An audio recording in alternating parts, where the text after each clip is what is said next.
What do you want to cover first, our players or that jerkin? Showtime indeed. Welcome to another edition of the Exit 52 podcast, special edition, a happy hour edition here on this NFL Draft Night 2025. My name is Jake Louque. It is the top of the hour at 10 p.m. here, and I'm joined by who the hell is Spen Kuiper Jr. anyway? How is it going today, pal? I just love that. That's some of your finest work there, Jake. We might have to air at it. Like let's put that back on at 10:30 maybe. Let's just pop that back on in a bit. I'd love to roll through there again. I had to run that one back. Yeah, I had to run that one back from last year. I didn't really have time to throw one together this year, but I think that one works really well. Love Mel. Love I think that was Bill Tobin taking shots at him back in the day. Just a classic all-timer there. And just good vibes as we get into the draft here. And we are fully into it as the Bengals have just selected a Ravens target in Shamar Stewart. A couple of Ravens targets have come off the board thus far. I think namely we'd probably say Tyler Booker, who I had predicted last night was going to be the pick for the Ravens. I think you and Cole and I were talking about it a little bit today. You guys have definitely warmed to that idea. A lot of smoke between him and the Ravens had really kind of drummed up here within the last 24 hours or so. A couple other guys. I mean, I guess we can start at the top of the draft. Cam Ward, little Cam Ward, my guy, goes first overall. No surprise there. Bit of a surprise right after that when the Brownies trade back with the Jaguars. Jags jump up and take who you and a lot of people have called the Shohei Ohtani of football and Travis Hunter. So the Jags get that. Browns move back. They get, was it Mason Graham, I believe. That kind of kicked off the night in a bit of a weird way. I see a lot of Browns fans irate about it. I don't hate them getting more picks, still dealing in the fallout of the Deshaun Watson situation, but to miss out on a player of that caliber for what is, a couple of decent picks this year and then a first round pick next year, that set an interesting tone for the night. It did. And can we just shout out this gentleman here who he's kind of, I think I'm fucking scared of him, to be honest. He terrifies me. The combo that he had, I wish I had a screenshot of it exactly, but this dude, 22-year-old Jimmy Gladstone, God knows who his daddy is. His dad will sue the piss out of you. I know that. Yeah. Talk about a swinging dick. What is he? 28 years old?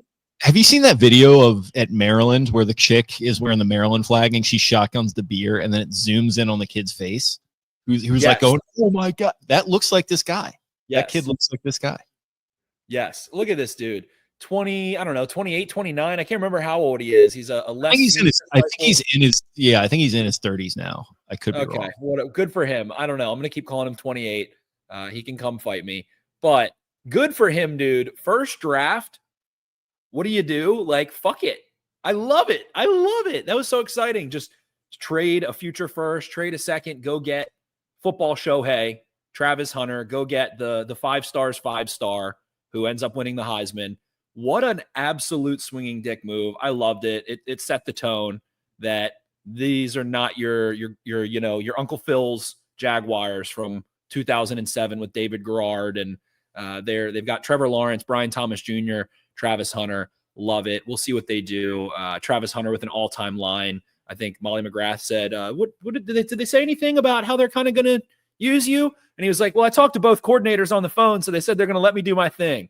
And it's like, I don't care what happens. I don't care if the Jaguars win a Super Bowl or not, or if it's a bust or not, but it's like, have some fun, Jimmy Gladstone. God, I love it, man. Have some fun. Go get Travis Hunter. Go let him play both sides of the ball. That puts asses in the seats in freaking Duval.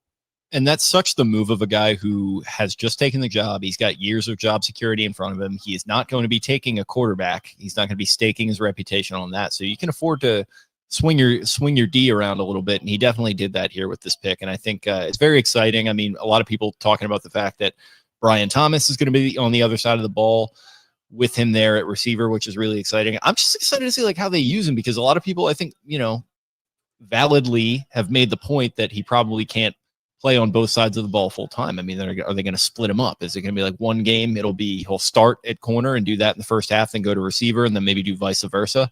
I don't know what the plan is, and that's one of the more like we mentioned. There not being a ton of buzz this draft season thus far.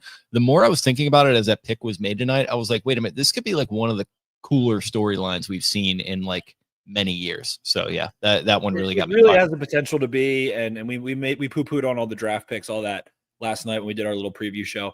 Also, before the Ravens are really up against it, just want to reminisce with you. I mean, this has been kind of our kooky, fun time. We've done a lot of different varieties of this. We've worn costumes and hammered 35 beers in our respective basements in the early days. Last year we do Jimmy's. We went to your old studio setup, hammered some Genovas, and just had a day. Watched the Ravens go pick. What happened in that one? That was Linderbaum and Hamilton. Yeah, Linderbaum and Hamilton. Yeah, that was quite a heartburn day for me the next day. Yeah, Linderbaum and Hamilton. Shout out. We went really deep in 2021 and the year they get Rashad Bateman and OA. We've done a lot of iterations of this. So this is our sixth one.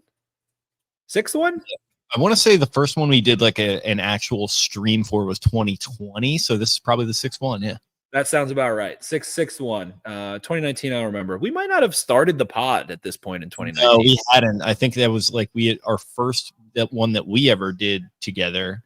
And even with like Voss, I think it was like recapping them picking Hollywood Brown. I remember that pretty vividly. So yeah, that makes sense. So yeah, shout out to us. I don't know. It's always fun. Love you, buddy. Always a fun time. My favorite night of the year. I've always, as long as the NFL draft has existed, been a little draft nerd. I remember one of my favorite memories growing up was the Terrell Suggs debacle that happened. But then I was watching with my dad. What was that? 2003. I was 10, 9. I think I was 9, actually. I remember, shout out to Cody. The Rashad Bateman silent high five was legendary. Yep, that was our guy. The Prince who was promised. Look at him. 11 touchdowns this year. Who would have thought? But I remember when the Ravens traded back up to go draft Kyle Bowler, my dad went into the other room. He was like, oh, yeah, they drafted Suggs. Great. We loved it. It was fun. And then I was like, Dad, they drafted Kyle Bowler, the guy who can throw the ball through the uprights on his knee. Oh, my God. That was a fun one. Just a lot of fun times. And, hey, one of the cool parts of covering the Ravens, being a Ravens fan all these years, they usually do well in the first round of the NFL draft. They usually pick the right player. They usually pick someone who makes an impact. And look at Nate Wiggins last year, immediately comes in. They pick in the same spot they're picking this year. They go get, like we talked about yesterday, they go get a corner who one box was unchecked, and it was simply his weight. It was how much he weighed. And he comes in and looks like a fucking stud. Couldn't be more pleased from my perspective on that pick and his impact that he had picking where they were and having that dude moving forward. So a lot of fun. Bringing us to tonight, like you said, Booker. I guess we're getting close enough through the grapevines. What I have gathered is that the Ravens really had 4 players in mind and a couple of them still available. So we're getting up there. Screw it at this point. We've been doing this stuff a long time. Nobody cares what we're saying here. Josh Simmons, Malachi Starks, Shamar Stewart, and Tyler Booker. Those are the 4 earmarked players for the Ravens, according to the old grapevine, street sources, all that good stuff. So that's kind of the short list there. 2 of those guys sniped in Booker, who went super early to the Cowboys, and Stewart, who just came off the board to the Bengals. 2 really polarizing guys, I would say. So that's the interesting part. If you want to take those 4 and think about who do you think has less boxes checked, it's not going to be Malachi Starks, and it's probably not going to be Simmons. It's probably going to be Stewart and his sack production, and it's probably going to be Booker and just maybe him being a little too plodding and maybe not versatile enough to do everything you'd want to do. So a couple other fun players on the board. Will Johnson, I've been tweeting about. I'm starting to look like an ass there. I was saying Will Johnson, I don't get it. He reminded me of Derek Stingley. Stingley, I ranted on this podcast about, I don't understand how that guy wouldn't be a top 5 pick. Will Johnson, I don't understand how he's not a top 10 pick.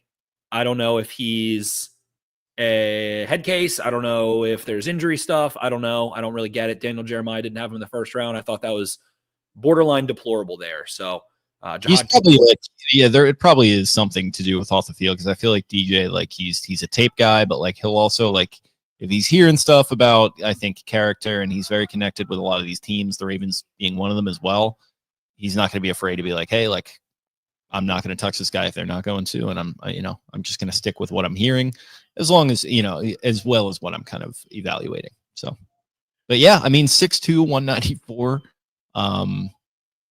Looks like the athleticism scores are green across the board here. So, I mean, in as much as JC Horn comparison here from our guys Earline, I mean, sounds like everything should check out there. I wouldn't be surprised to see him take a little bit of a fall to tomorrow night, and a certain favorite GM of yours, up I-95, taking a shot on him tomorrow, and he'll wind up being an all-pro for the Philadelphia Eagles, but we'll see how that goes. Definitely. Comment here. Mark says, get Green off the board. Please dart to Pittsburgh, apparently. Is that the pick that come in, or is that? Has it? I don't know. Well, they have. You want to talk about traditions with the drafts? Television being 4 picks behind all the beat reporters getting their little scoops out there, which there's got to be some give and take. The beat reporters have to chill a little bit. The TV has to stop with this chicanery and we're gonna put on a fucking Broadway show every time we make a pick here. I don't know. It's just annoying. But if the Steelers go dart, that would be very interesting with all the Shedeur buzz that we've been seeing here as he remains unpicked. And let me tell you, not enough quarterbacks going for my liking here. That's unfortunate. We'll definitely see one before the Ravens, I believe. Mark said get Mike Green off the board because the Ravens won't draft him. I don't think they will either.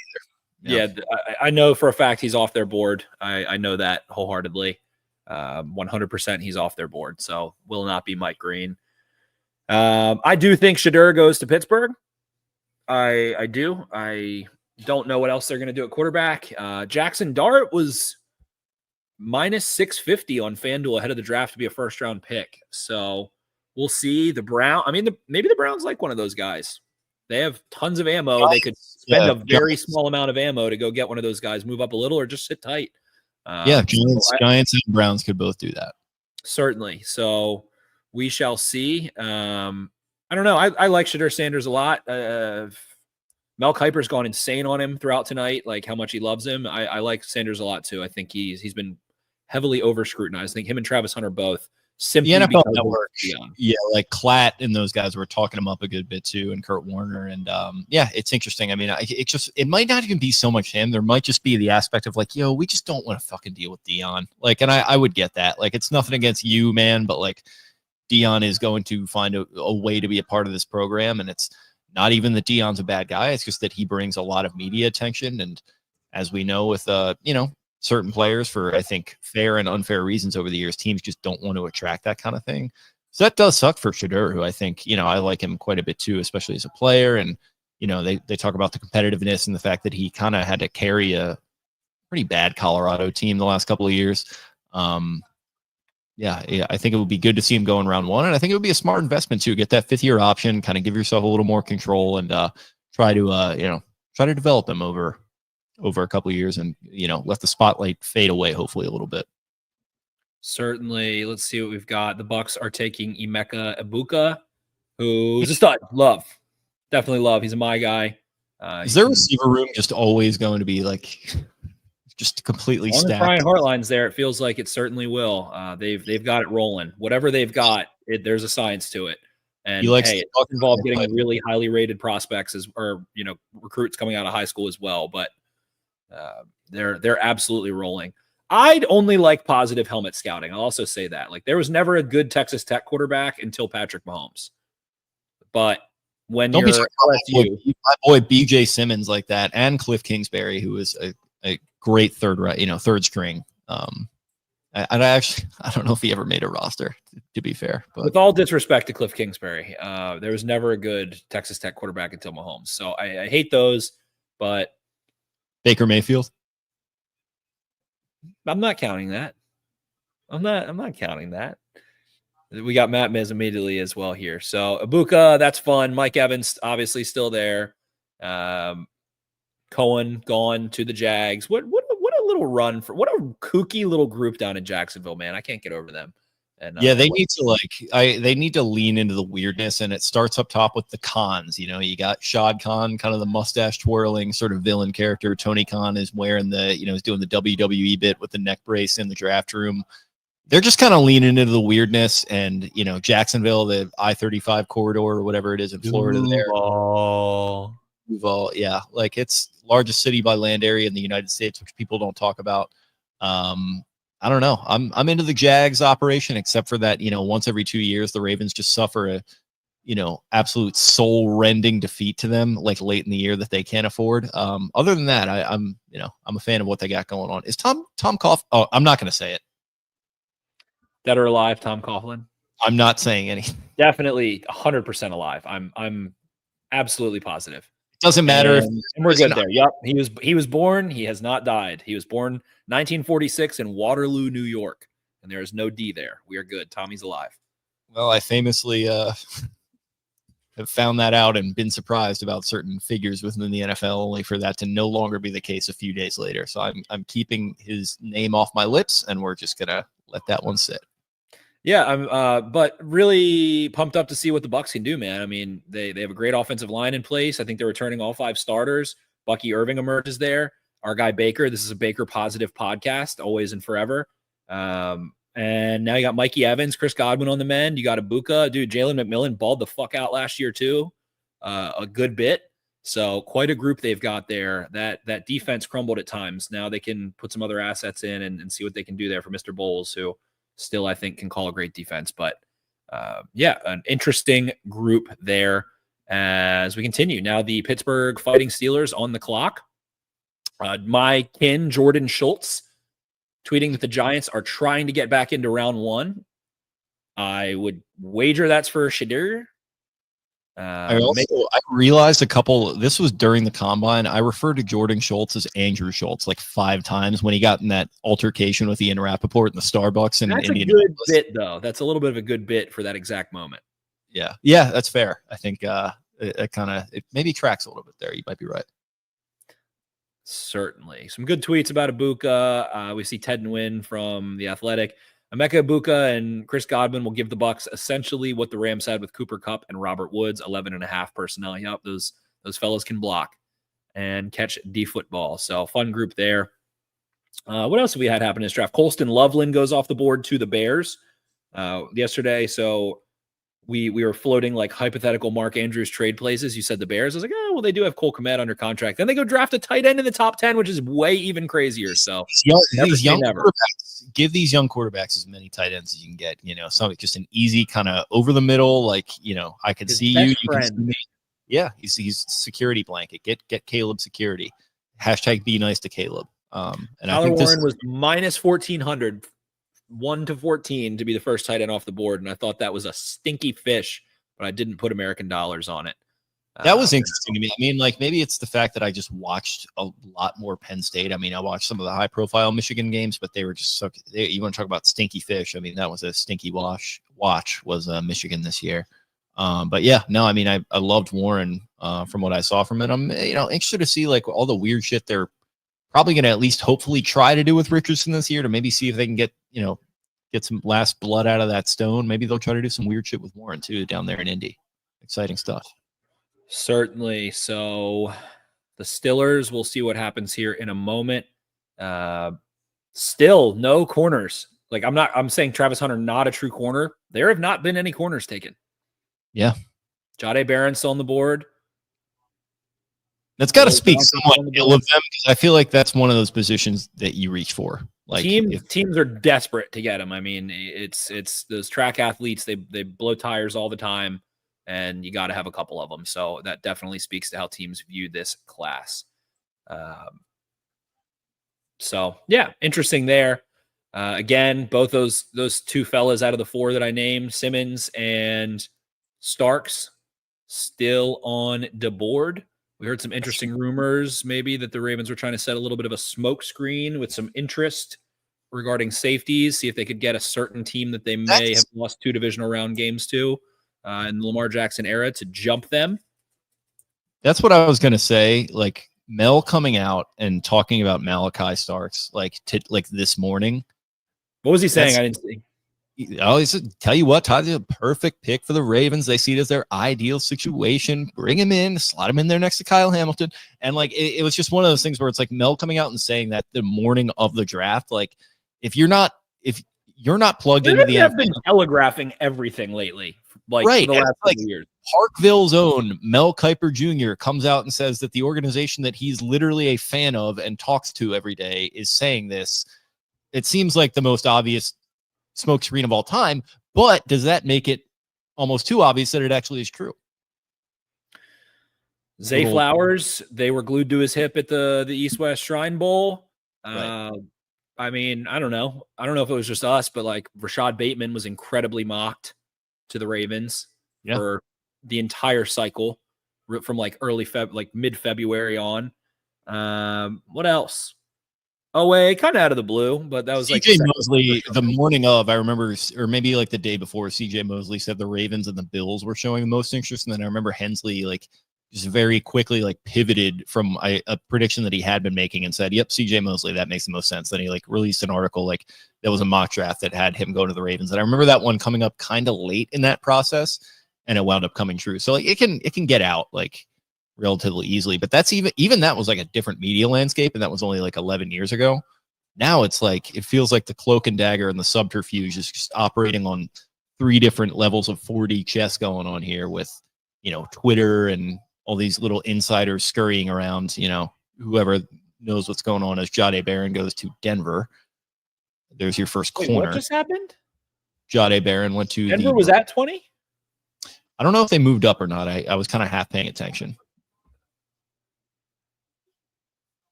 Give us in the chat exactly what happened as we've been. Yeah, let us give us the play-by-play if you got it. I think they were originally they moved up.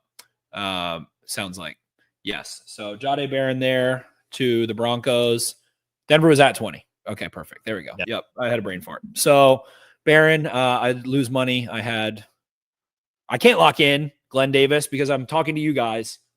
And I'm away from my TV. His back is actually to his television. I had to, little inside baseball, how the sausage is made. I literally had to move all my shit up from the basement. Not all of it. I mean, it's not that long of a process, but like everything I do to make the podcast, it's a little bit of real estate, and it's just sitting on my coffee table in my living room right now, so I can face the TV.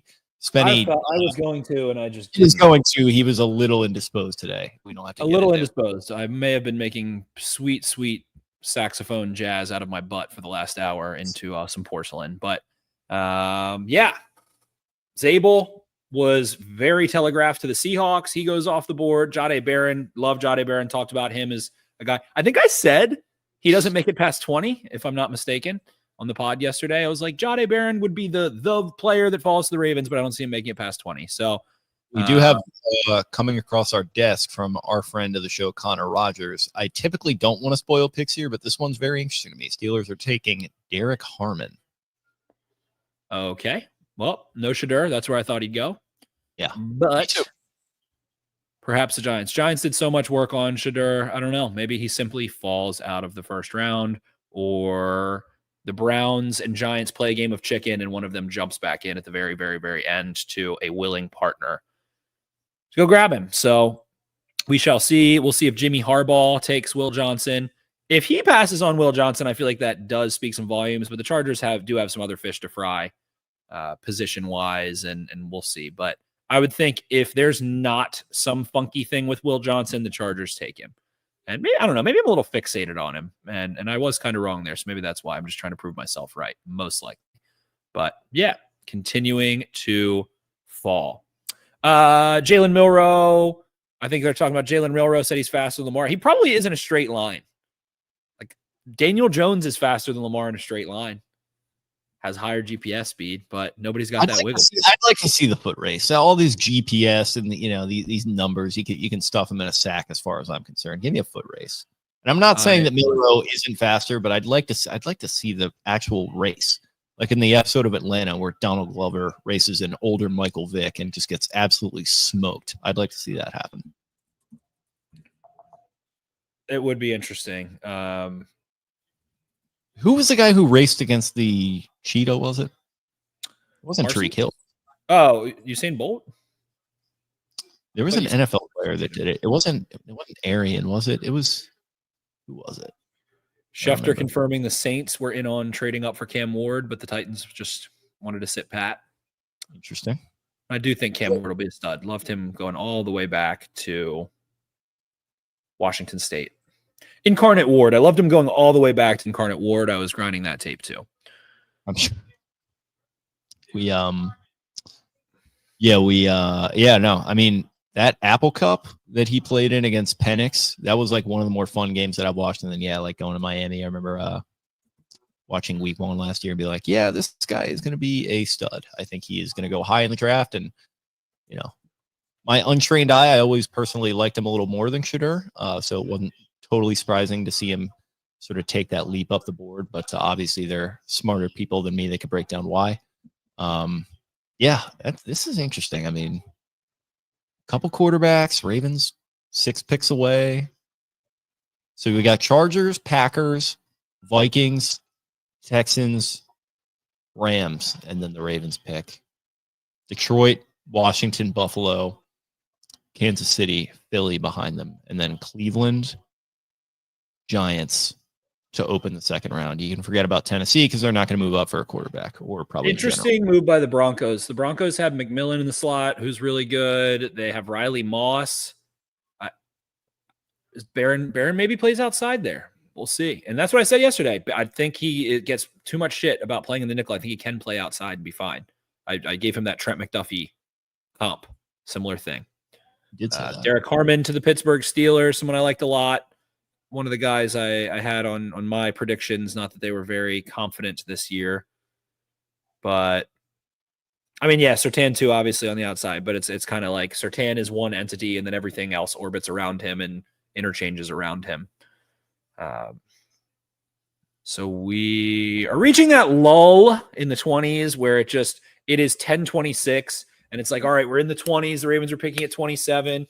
And it's simply going to take another hour. The Ravens will pick in probably a little under an hour. Yeah. And it looks so close. I mean, you can see on the ticker that they're coming up, but yeah. I'm gonna grab a beverage. Hit me with the Mel Kiper loop again. Let's just give we have 1,200 people in here now. Look at Jake's sweet little baby he made for us, this delightful content. We'll take a quick break, grab a drink, and you guys enjoy our intro that we played earlier. What do you want to cover first, our players or that jerkin? Filibuster there. Got a little Breckenridge bourbon whiskey here, made with snow melt water. Whiskey from the snow melt, the Rocky Mountains.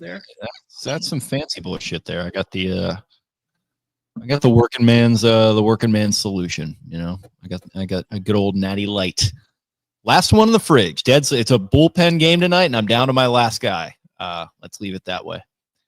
What's the better? Eric, who loves to tune in for these and just sit on his couch and have his little. More than welcome to join, by the way. 3 cheese. No. He doesn't. You are welcome, Eric, but he likes to have his 3 cheese and just watch us. I feel like, but come on, Eric. He's probably here. What's the better high five? I knew that what it would be coming. Bird bath night or me and Spenny. I mean, the bird bath one was loud. It's a loud high five. So yeah, that was good contact. Ours, for nostalgia purposes, I love ours though too. I think that was I'll say you guys had a better one there. It's magnanimous. You'll see it, Eric. All right, what do we got? Louque from Pressbox texting me. AFC North teams take defensive front guys. The Browns take Mason Graham. The Bengals take Shamar Stewart. And the Steelers take Derek Harmon. He said, not surprised. Do any of these guys help versus the Ravens? I mean, did you see the Steve Smyth tweet? It's not a coincidence. I loved our guy, Agent 89, who's been in all sorts of the news lately. Let me see if I can find his Shay in the news. Him too, yeah. Even there's a lot of horny former Ravens in the news. There are, yeah. What is his Twitter name? I always it's like 89. It might be like Agent 89. I don't know. Yeah. Let me see if we can find it here. It was the name of his podcast for a while, so I can never find it. I think it's just at Steve Smith. It's Steve SR 89. Yeah. An undersized DT to stop at Ravens run game. Wow, what am I missing? # Ravens flock. And I think he's talking about the kid the Browns got, which is pretty funny. Yeah, he tweeted it right after. That's good. Nasty against the run. Size is not a skill. Yeah, I was gonna say that's good. Good trolling there by our guy. I like that. We've got Jeff Zreback going on a flurry of tweets here. 6 picks before the clock. Everyone on this list is still available, but Zabel and Barron. He referred to Josh Simmons, Mike Green out of Marshall, Jahad Campbell, who I thought would have been gone by now, Will Johnson, who I would have thought would have been gone by now, Nick Emanwari, and Malachi Starks. If it's Nick Emanwari, I that's like the one player that I really was like, eh. So that would just stink for me, myself, and I. Jeff says this may still end up being a trench-heavy draft for the Ravens, but really the only OL or IDL who would make sense from a first-round perspective right now is Josh Simmons. Lots of questions about why Ravens would consider an OT when Stanley and Rosengarten are entrenched as starters. One, they have nobody behind those two. And two, it's a premium position, and the Ravens are rarely ever in a position to draft a top OT or spend on an outside one. A lot of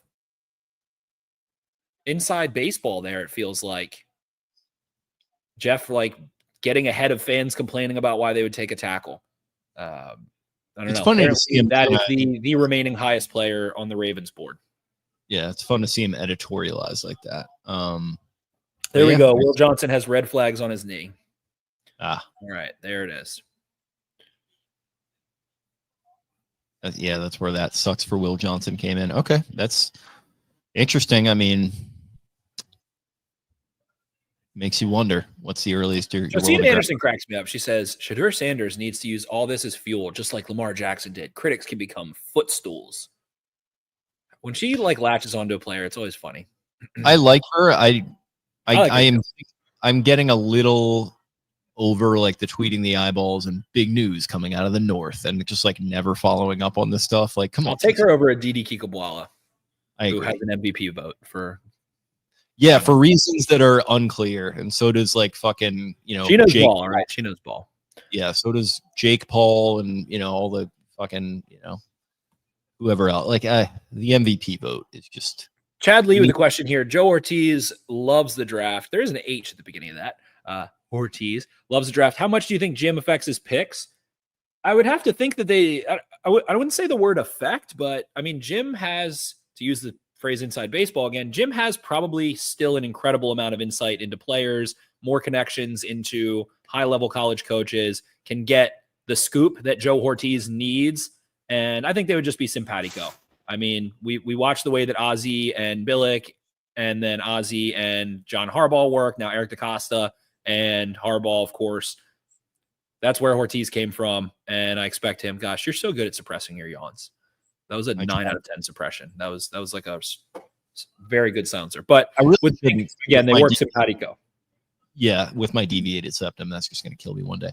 Yeah, and it's like you can see, like you see the type of scheme that he wants to run. Like everywhere he's been in the NFL, I'm pretty sure Greg Roman has been his coordinator the entire time on offense, if not like close to the entire time.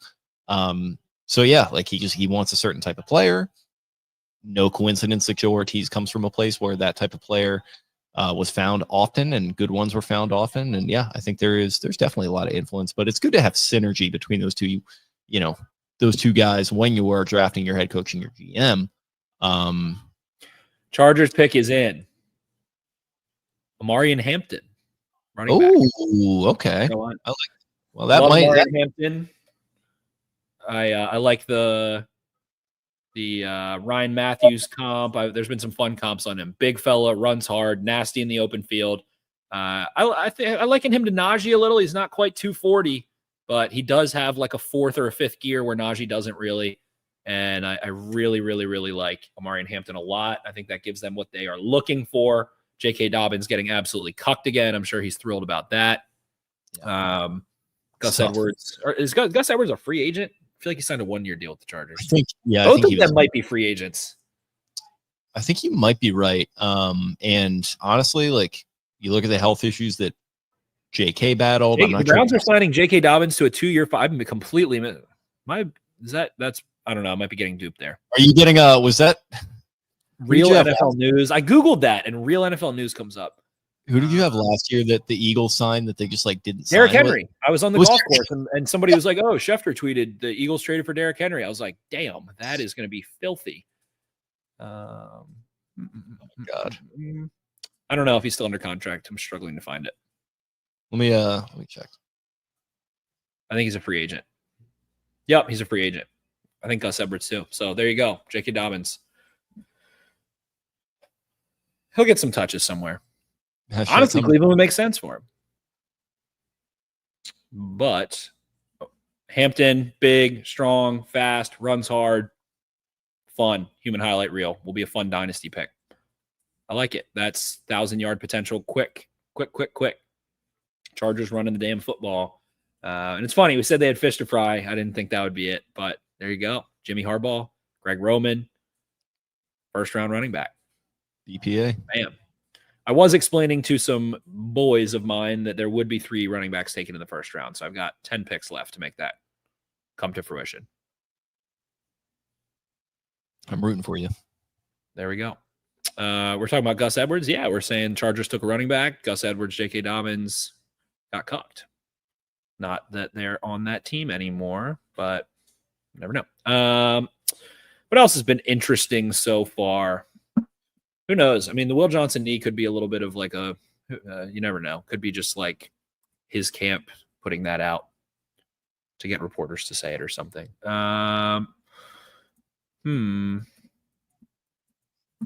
Abdul Carter to the Giants. The Giants, I believe, picked up Kayvon Thibodeau's 5th-year option also tonight, like announced it. Unless I got double duped, who knows? Lots going on at once. Move up, Giants. Take a quarterback. Come on. I can't That do would be another fun. Mr. Unlimited. Like, I like the guy. I've come all the way back. I've done a full 360 on Mr. Unlimited over the course of his career. I'm back to liking him, but I just can't do it for another year. Like, let's get some youth behind him. Let's get a plan in there behind him. You don't have to, play the young guy right away, but like, give me some hope, Big Blue. Like, come on. Not a lot of fun coming out of Big Blue there. It's just like you've got this brutalist stadium that you've called like an atrocity to mankind. Like this iconic Tiffany franchise, as Dan Hansis would say. They're just toiling away. Just toiling and toiling away. And I'd like to see them turn it around. Or at least give their fans some hope for the future. I wouldn't be surprised if they're posturing for Eli's nephew. That would be way too cute as well, by the way. Like, we're just going to do that. Like, and also, are you going to lose enough games? Is he going to be one of these, lottery pick type guys? I don't know. That's a lot to bet on. Matthew Golden, who picked up so much steam, still on the board.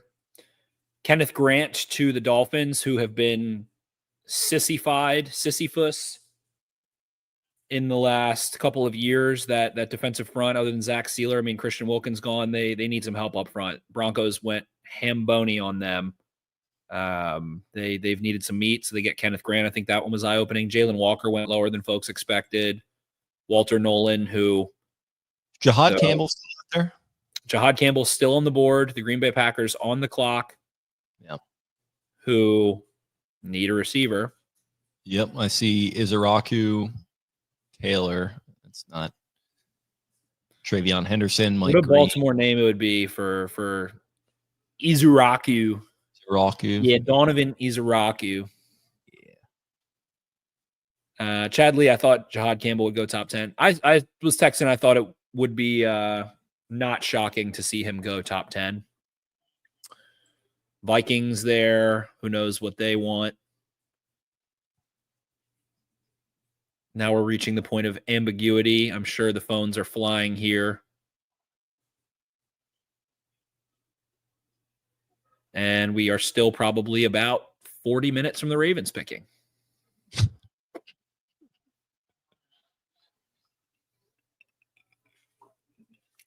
If Johnson, Simmons, and Starks are available, who do you think the Ravens take?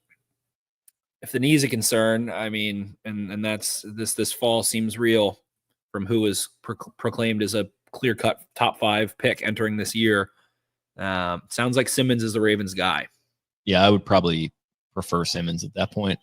Starks would be fine. That would feel like kind of a BPA type deal, but so would Simmons. I mean, you don't really need a tackle right now. I think he could project to do that for you. He could do our favorite thing, start out as a guard if you want to do that, then eventually move him over to tackle. So that would be, I think, a very prudent pick. What else we got coming across the horn here? A lot of snarky. Of course, Jim Harbaugh would take a running back tweets. Oh, Najee's there. Gosh, I completely forgot. Yeah, I saw that comment in the YouTube. I was like, damn, is that even like, is that real? Because that doesn't feel real. And I thought you would have been all over that. Najee being, of course, your favorite player. In the NFL. I love some Najee. Yeah, they've got a little duo there now. Golden on the board, like we said. Starks on the board. Simmons on the board. Mike Green on the board. I was told Mike Green was off the board for the Ravens. I don't know. Cole's going nuts in our Twitter thing right now, saying he might not be. I don't know. Don't expose him. Don't. I'm not exposing him, but he's like, I don't know. Maybe you never know. I don't know. He might be hearing some. Honestly, like we said last night, this zero tolerance.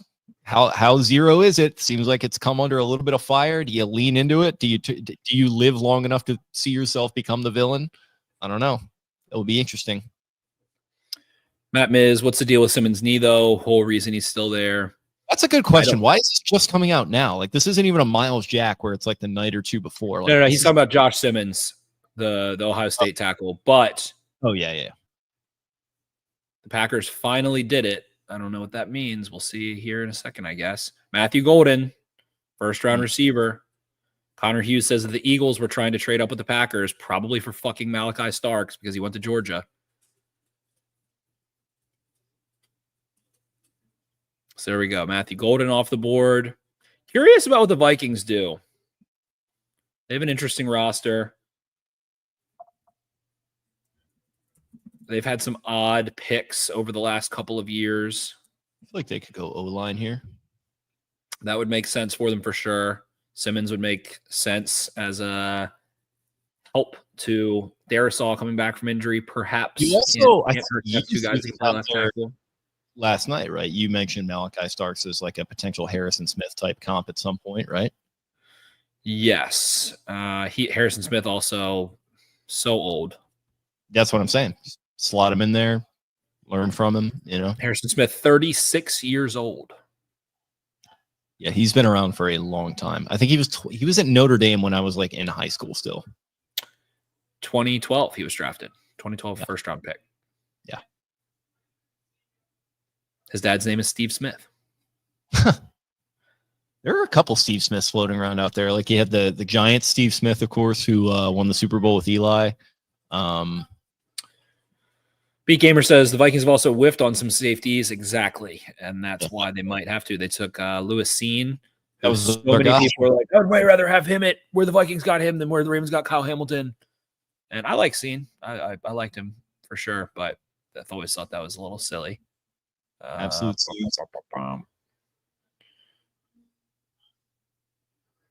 Sounds like Eagles are trying to make a move. Luther Burden still on the board. The Eagles should move directly in front of the Ravens and take a worse player than the Ravens are going to take. I feel like that would be a good move. That might happen. What else we got? Why are we delivering a State of the Union right now? Like, is this Gutekunst? Who is this? Only God knows. I mean, they are hosting it, and it's like 80%.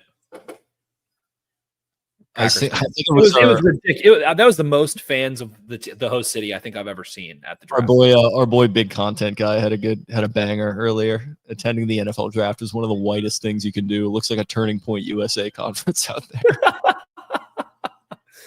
He's not wrong. Baltimore's been trying to get one. Yeah. Green Bay, I'd go. Fascinates me. Yeah, of course. What else we got? A lot of tweets I'm seeing about how Jalen Hurts fell to the second round when he shouldn't have. Gino. He had a famous slide that people don't talk about because that draft is one of the worst of all time. Cole Jackson, man, just shut the fuck up and make the pick. Yeah. Listen, what I are totally simpatico a lot of the time. I don't get that though. I don't get that. This is what it's for. Like, this could be an hour. This could be fucking 30 minutes. This could be not anything like that. The reason that we love the draft is because of exactly what is happening right now. No, I agree, but like there needs to. It's like Adrian Brody giving the Oscar speech. Like you gotta tighten it up a little bit. Like make it look like you have a plan out there. You know. Beat Gamer with a good one here. Cold weather cities get the draft. Warm weather cities get the Super Bowls. That makes sense. Howie taking my guy one pick before EDC is a timeless tradition. Sadly, I mean, it's a bit of an indictment on hashtag your guys when that has happened. Not to still love me some Jordan Davis, but Kyle Hamilton, I mean, was completely fine there, but I did really, really like Jordan Davis, and it sounds like the Ravens didn't give a fuck about Jordan Davis from what we've heard in retrospect. I don't know, man. We are drawing pretty close. Maybe the Ravens sneak up there before that 11-20 mark I keep saying arbitrarily. But not if the CEO keeps going. So they picked at the same spot last year, and they picked at 11-13. 11-13. All right. Jaguars GM James Gladstone tells fans not to panic about losing a first-round pick next year. I don't think that's what they're worried about, brother. I think they're just fucking pumped. I'd be pumped if I was a Jags fan.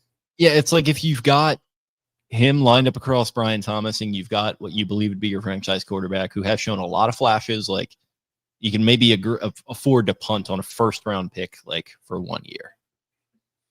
Like that was not a great haul for the Browns. I think they did okay, but like they could have done better for a talent of that caliber. Like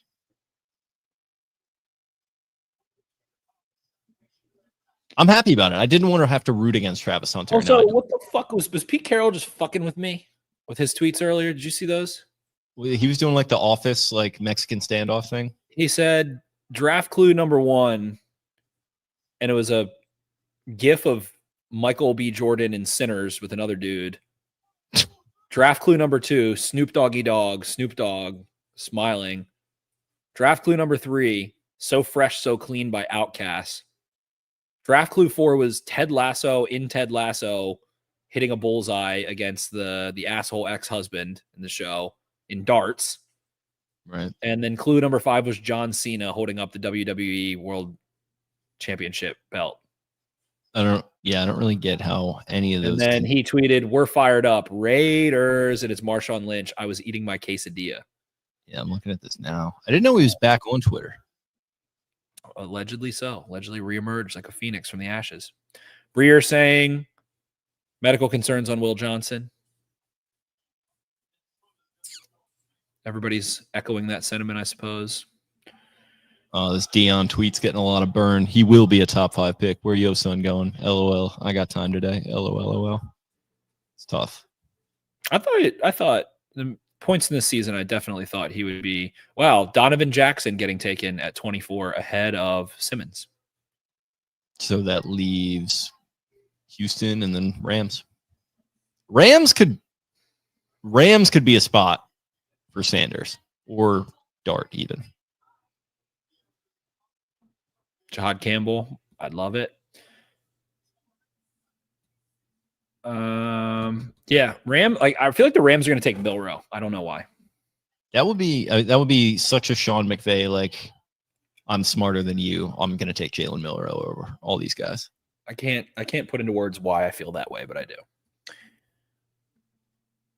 What else we got?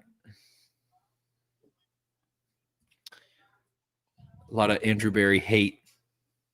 I mean, I think it was fine for the Browns. I really think it was fine for the Browns. Like, I am the captain of Travis Hunter as a fucking statue player, but what are they going to do in the next 2 years? Like, do you want him to be 1,000 days at the factory, 10,000 days at the factory of sadness? Getting picked, they need to bounce back at quarterback from Deshaun Watson, which everyone on truly that will be looked back. I don't think we make big enough of a deal. I know we make like a deal about it. We don't make big enough of a deal of how fucking utterly inept and completely asinine in every categorical way that was. That was Billy Madison. At no point in your rambling, incoherent response Were you even close to anything that could be considered a rational thought? Everyone in this room is now dumber for having listened to it. I award you no points, and may God have mercy on your soul. What the fuck are they doing? Did you know the same guy that did the Jeff Epstein bit on Conan's podcast? That's that guy. Really? Jim Downey. Yeah. I did not. That's good. Norm Macdonald disciple. No, we don't talk about it enough, frankly, and we need to talk about it more. It is one of, if not the worst transaction in the history of North American sports, maybe all sports. And Anna C in the chat here. Why not trade Miles and stockpile picks? It's like that's another. Yeah. Don't draft Travis Hunter, but extend Myles Garrett. Yeah. Those aren't. We're trying to win our fans back a little bit, but then we're also trying to have them take their medicine for another year. It's like, I don't know, man. Like, Giants jump the Rams. It's going to be fucking dart watch. Wasn't I think Joe Shane's son like shared Jackson Dart's like Instagram story or something the other day? They did so much. They spent so much time with Shedeur. They traded ahead of the Texans. Or no, excuse me. They traded ahead of the Rams. They traded ahead of the Rams. So they wanted to leap the Rams. Quarterback.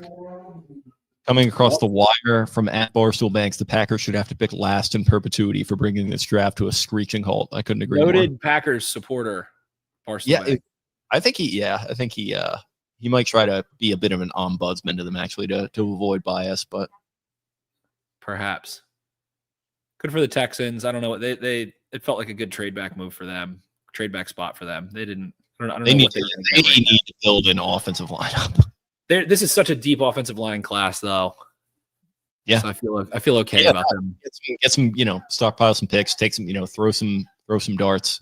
Pun intended. Walking out of this draft with either Travis Hunter or Abdul Carter and Shedeur Sanders, I think is a huge win if that's the case. It reminds me of the Texans getting Stroud and Anderson. Not quite to the same level, obviously. Texans got $34.99 and a future third.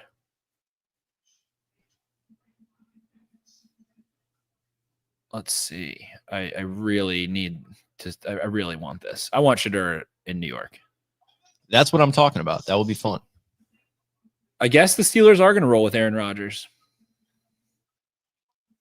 Nothing would align my interests in a more like clear and present way than that to happen. So that's clear eyes, full heart, can't lose for you. Yeah, that's like I'm winning every step of the way with that. I'm sure they'd get them. They'd get the Ravens in one of those two fixtures, if not both. But yeah, that just seems about right, and that's all I'll say about that.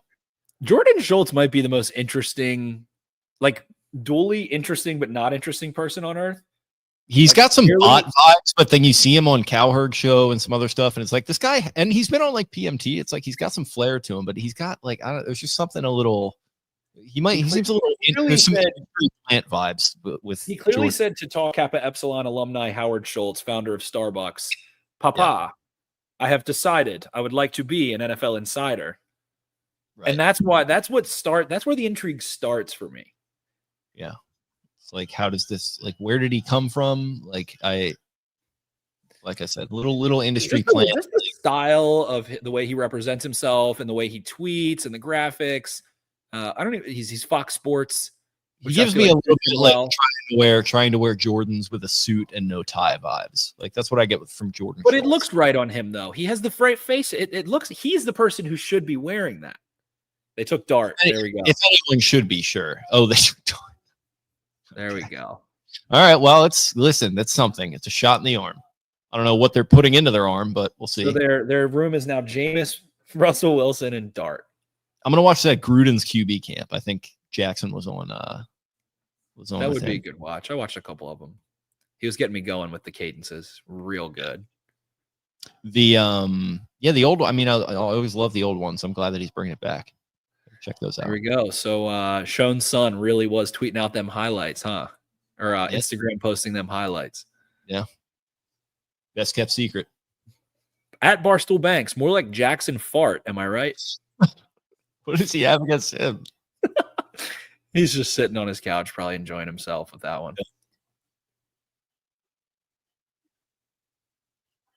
Oh boy, oh boy. All right. One Los Angeles Rams. Honestly, Howie, just jump up here. Please, just for me, Howie, will you just jump up? I think they have 20 picks in the next 2 drafts. Howie, come on up. Let's have a little fun, Howie. Get up here. Take Malachi Starks. Come on. Come get the Georgia safety right ahead of the Ravens who have been linked to him. Come get another Georgia player that the Ravens have been linked to. Please, Howie. Please, just for me. I'm begging. Please, Howie, come do it. That would be pure. Aaron Rodgers, that's your Roman Empire. My Roman Empire is Howie leaping the Ravens and taking Malachi Starks. Yeah, listen, I mean, it depends. Like, who's kind of the potential future Hall of Famer that's gonna go behind him would be my question. Josh Simmons. Okay, so Josh Simmons equals Anthony Munoz, Malachi Starks equals Terrence Brooks. What a pull! What a pull that was. I was thinking about him the other day. I thought he was going to be. When the Ravens go on the ESPN clock, do we want to pause? Yeah, I think we'll just we'll close let all everybody watch in their own domain. As soon as we know, let's just don't Falcons media. Just don't look at social media. The Falcons leapt up there apparently. They'll take Starks then. Yeah, just don't look at the comments. Don't look at Twitter, and we'll hang on here. I don't know who the Falcons GM is off the top of my head. Harry Fontenot. Yeah. Big tear out of Lake Charles, Louisiana. Yeah. It's a shorter drive for a Georgia player, too. So the Falcons may win a Super Bowl. Yeah. I mean, yeah, I liked what I saw. Leaping the Ravens, known to be a good move over the years. Again, so I'm going to spill the beans here once the trade comes out. I'm going to give one bit of insight that I got from the grapevine, if it is indeed Malachi Starks, that the Falcons take. The Falcons pick, okay. I also am getting some intel here that the Eagles keep calling the Ravens. I'm sure they do. That's going to be hard to pass up. I mean, who's really here that it's like, I got to have that guy? And if you can keep a pick in the first round, that would be a win-win probably. I mean, the Ravens aren't pressed. If it is Simmons, I know that they love Simmons, but not like that's got to have it right now, right this second. Jackson Dart. Dart. Other tackles in this class. Getting some Drew Lock vibes here. That's my comp for Jackson Dart. Drew Lock. That is my comp. Yeah. Yep. Oh, he's from Utah. I didn't know that. Ben Solak with a banger of a tweet. Trade. The Falcons are on the clock. And he quote tweeted and said, developmental quarterback, QB2 spot about to be open behind Penix. Yeah, that's a good point. That's a good tweet. The Eagles have a boatload of picks. Things I know. Apparently, Eric DaCosta loves the mid rounds of this draft. He loves, like I said to you guys the other night, this was in the group chat. The motherfucker has never seen a fourth round that he didn't like. Like, he goes into all of them with 5 picks. He picks them all, every player, every single time, whether it's a punter, whether it's 2 tight ends. He just always loves the mid rounds. And, I love my guy. But, if I know anything about him, that would be one thing that I do know. How did that guy fall to the Ravens? I would love that to be Jahad Campbell. Maybe Green and play for the Falcons. Maybe. I could see that. And I could see them not really being familiar that the Ravens probably wouldn't take him and they just jump up and grab him. Although that seems like pretty day one intel to have, but you never know. All right. I need this pick so bad. A lot of Will Johnson. Knee must be fucking cooked if Harbaugh passed on him tweets.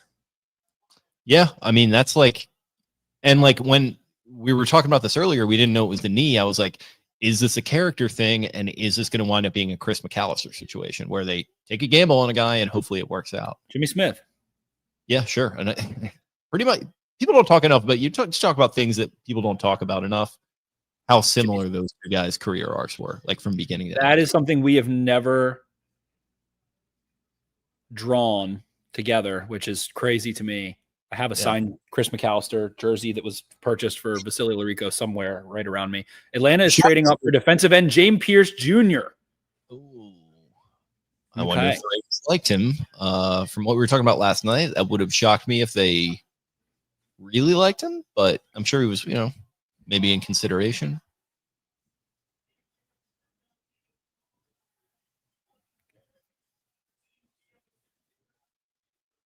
All right. I'm going to spill some beans here. What I heard as well is that the Ravens weren't really keen on trying to take a safety in the first round, and they were trying to bait maybe the Bills and some other teams to trade up ahead of them to draft a safety by linking themselves to a bunch of safeties subtly. Which would check out. I mean, like I said, it wasn't even that subtle this morning. They were basically pounding the war drum with Mel Kiper as the kind of the lead conductor there in the last 24 hours. So what do we got? Falcons pick is in. All right. Once we see official, I'm gonna turn off the Twitter now, and we'll see what happens. Malachi Starks on the board, Josh Simmons on the board, Will Johnson on the board, Jahad Campbell on the board.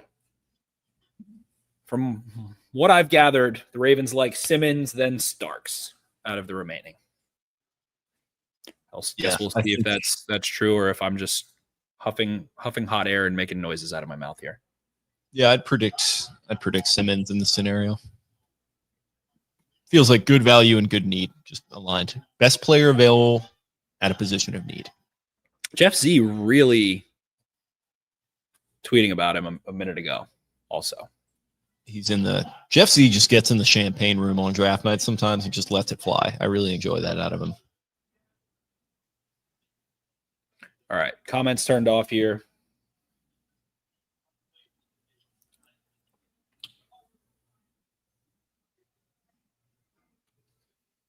I can't wait for the war room shot. That's always one of my favorite traditions. Ravens also been linked to Izaraku a lot. He seems like looking at the character profile, Boston College, like Zay Flowers loves him. Right. Like that. It feels like the type of guy that they would like traditionally. Hundo P. All right. I'm officially #offline. James Pierce Jr. announced. Apparently like to skip practice, all those things. Falcons traded back into the first round to get him. It's interesting. I don't know. The who did they take earlier? They took Jalen Walker. Yeah. I heard on the broadcast that was the highest defensive player they've picked since 2015, but it blew my mind. I just feel like they're taking an edge rusher that turns out to be average every year. I think Vic Beasley just broke everyone's brain so much that it's like they just pick Vic Beasley every year, except for the one year they took that was also in Madden. I feel like in our age timeline, like when Vic Beasley was on the Falcons, like that's when Madden was most popular maybe in our lives. I just will forever think of the Falcons as having Vic Beasley as an edge rusher. And like in the game, if you do a franchise, he would get like 13 sacks every year because he had the one year where he had like 20, and then he just never did anything else in his career. All right. Wearing a jean jacket in his NFL photo shoot little ordeal here. It's kind of straight up nasty get off. I mean, James Pierce Jr. straight up nasty get off. Maybe a little stiffer than he appears, but disruptive, man. I mean, if he likes it, he loves it, he wants some more of it, he tries so hard. Could certainly be a big time sack guy, but interesting. Trading up for a player that really did have some horrible things said about him and his work ethic throughout this draft process. Yeah. That's a gamble. I mean, kind of reminds me of the sort of the Montez Sweat, Chase Young pairing from a couple of years ago. That one obviously didn't really pan out, but if you can get those two kind of bookend edge rushers and just wreak havoc on teams, I feel like their offense is, I wouldn't say it's figured out, but it's pretty promising. So shore up that defense a little bit.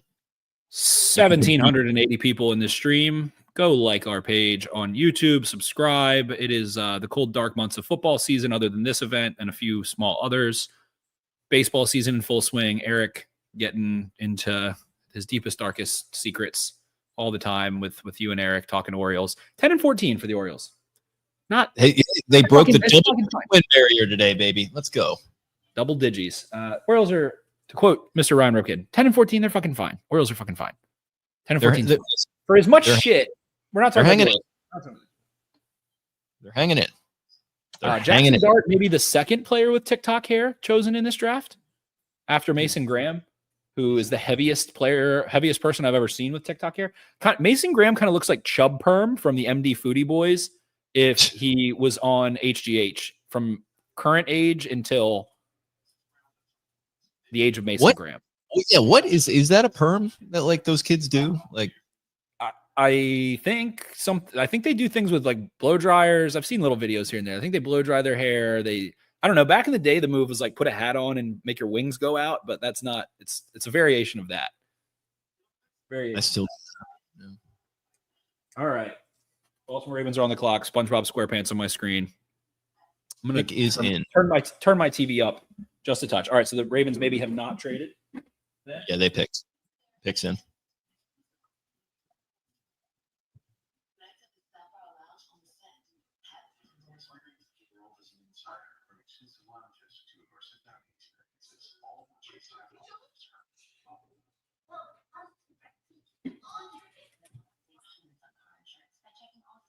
Yeah, and final guess for me is Simmons.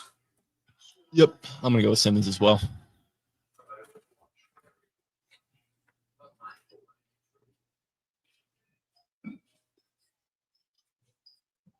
Uzaraku's still there. Jahad Campbell's still there, I believe. Mike Green. It has to be a commercial. Just have. Yeah, no, listen, you got to get your ad spend in there, and you also got to have Mark Murphy prattling on for 7 minutes. 27. Yeah. So making decisions. 27 is absolutely getting the AI built for business IBM and Old Spice. I feel like, yeah, some of these I've seen 700 times over the course of my life, and I just don't need them anymore.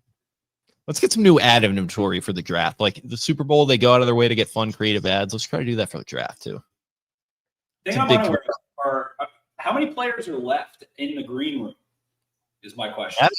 That I don't know. I feel like a lot of them have gone. I would love the Ravens to pick someone in the green room if possible, just purely for aesthetic purposes right now. I think Sanders is there. They're not going to take him, obviously. I don't really know. Shadur's in Texas. Oh, he's in Texas. Okay. Yeah, I'm not sure who would be left then. I didn't watch the red carpet. I know you were probably dialed into that.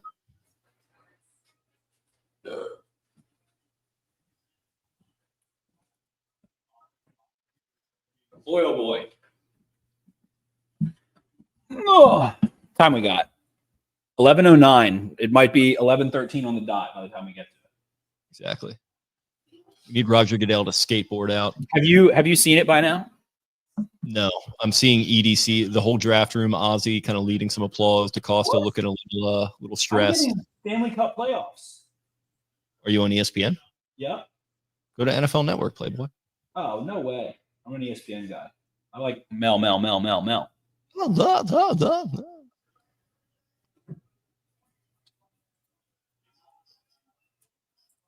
And the intel that I had, Simmons was very, very high on the Ravens board. Top he is 10. not even on DJ's board right now that they're showing for NFL Network. Interesting. Jahad Campbell, Emin Wari, Will Johnson, Shadur Sanders, Mike Green, Malachi Starks, Taylor, Izaraku, Henderson, Hairston.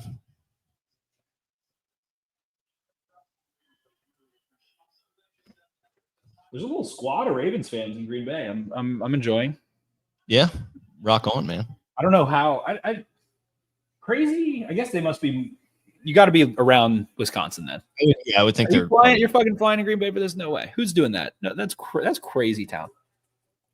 They're just big NFL guys. Went to Radio City Music Hall. I get that. I absolutely get that. Do you hear who it was? Not yet. 1 second. Wow. The smoke screen. It was the smoke screen. It was too obvious. There it is. All right, Malachi Starks is the pick for the Ravens at 27th overall. Yeah, like we've been saying the last couple of days, it feels like it has been, sort of written in the stars to the point where it felt like it was a smoke screen. We have up on the screen here, smooth, fluid, high safety, nickel, leader as the bottom bullet point there from one Daniel Jeremiah as we get some highlights of him playing over top here against Oregon. And yeah, I don't know. It seems like we're both pretty, I'd say we're in lockstep. This is just a very good, solid pick. I think, for anyone who we're going to post this as a podcast, so anyone who is not listening to the live stream, we were both pretty convinced it was going to be Simmons there, but they kind of went with what wound up being the chalk pick. Your thoughts right off the bat. First of all, actually, I'm going to start with your letter grade on this pick. What do you grade this pick? It's a hardcore B plus A minus. It's all the Ravens do, baby. They'll probably get A pluses for this around the board. Crazy. I didn't think he would fall this far. Bleacher Report's number 3 player in this draft, I think. And I really like Bleacher Report's scouting and grading. I am kind of friends with one of the dudes there, Matt Holder, and love what Brandon Thorne does, love what those guys do.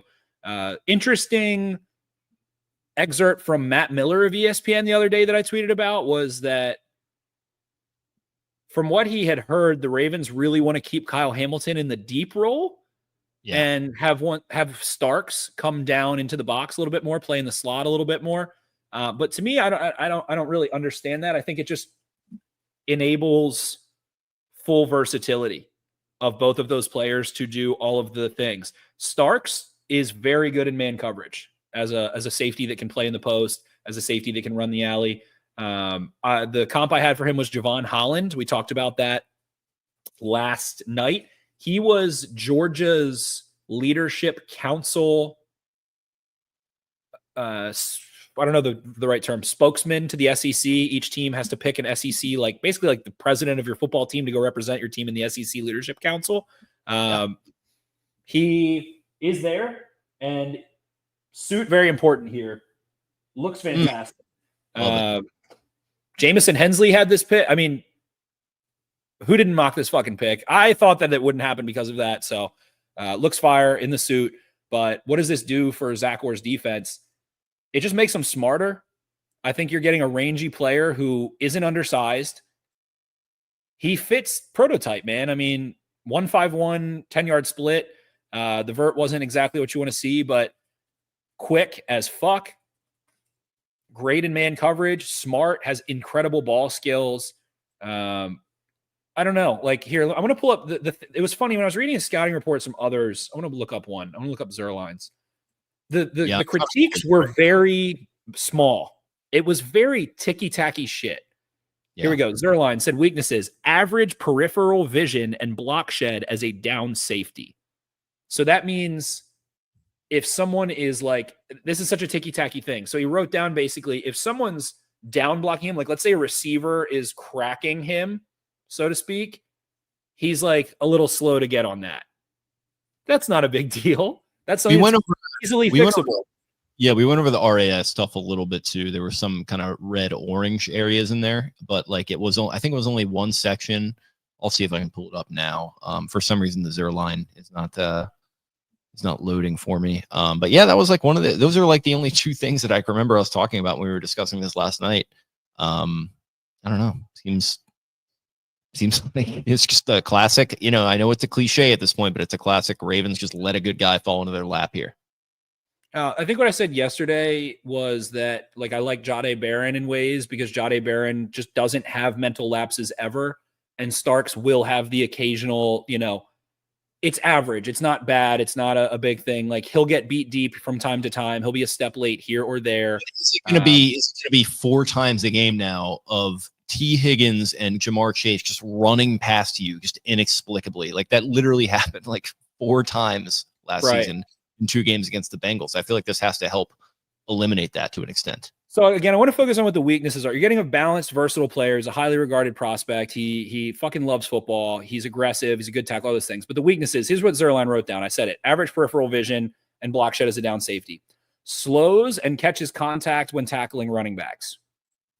All right. So he breaks down is what that sounds like to me. He's not thumping backs as much as you'd like to see. That's very particular. Sounds like very particular things, trying to find weaknesses. Inconsistent to stack blocks or spill run from the box. Again, you're playing safety. He's going to be better than a lot of nickels at that exact thing to me. He's a little thicker, a little built for it. Suspect pursuit angle, surrender long touchdowns. I do see a little bit of that. That's the one thing. He's not a savior. That's what I kind of meant with Jahdae Barron. I don't feel like he's a savior where it's oh, you just mentioned Jamar Chase, T. Higgins, oh, they're running by you. He is not a hero from the backside player that well. But again, that's not the end of the world because the effort is there. If the effort is there and you take not the best angles on long touchdowns away from you. I absolutely can live with that. He said loses connections at break points when playing man. All ticky-tacky shit to me. All of the notes on him, ticky-tacky when you're talking about weaknesses. So I think you're getting a complete player, a smart player. I think interesting, you know, a little bit more Georgia coming to Baltimore after Ozzy's not in the lead chair anymore. 6'1", 205, 31 and 5/8 arm, 78.5-inch wingspan. Negatives from Bleacher Report. They wrote 1. Can be a step slow to sink his hips at times when pressing versus faster receivers. Again, very specific. You have to try to find negatives. Now, I didn't feel like when I was watching his tape that there were a lot of plays where it wasn't like him making a play on the ball or something, where it was like, oh, he smothered this dude away from the ball, or he did something away from the ball that wowed me. I do like Jahdae Barron a lot. It's kind of those two players I think are going to get compared a lot. That's what I would look to, those two in this class. But dude can mirror the shit out of underneath routes. I think playing him on a slot receiver, the quicker underneath slot receivers, he can fucking smother them. Ball skills incredible, can high point the ball, pick balls off. He's really physical in coverage. Having him and Hamilton deep in coverage is really overwhelming. Like trying to throw up, not 50-50 balls, sure, but more of just like yucking up deep balls and hoping your guy can outmuscle a little, like kind of in stride. He will be on that shit like flies on shit. So he's aggressive. The quote here, or like LeBron James said in the commercial, he'll be like you on flies on you know what. So okay, white on rice, stink on shit, flies on shit, all that good stuff. Yeah. I do know. Again, I heard Simmons was super high on the Ravens board. I don't know, maybe it's injury stuff. Message I got, last minute turn, whatever, doesn't really matter anymore. Heard Eagles were calling the Ravens, but yeah, I think the Ravens. It seems like safety has been such a priority for them in the way they want to construct their team. They signed Earl. This goes back, man. They signed Earl Thomas. He was really good. Had weird shit go on. They pivoted. They got rid of him from all the weird stuff going on with him and how he acted. They pivot out of that. They go get Marcus Williams, who it felt like they wanted to replace the post safety in a Wink Martindale, more middle of the field closed defense that was just aggressive man blitzing. But then Wink Martindale leaves. They shift to Mike McDonald. Mike McDonald wants to run a lot more disguise, sim pressure. He's kind of been at the forefront of those two high shells in the NFL, kind of quelling the Shanahan offenses.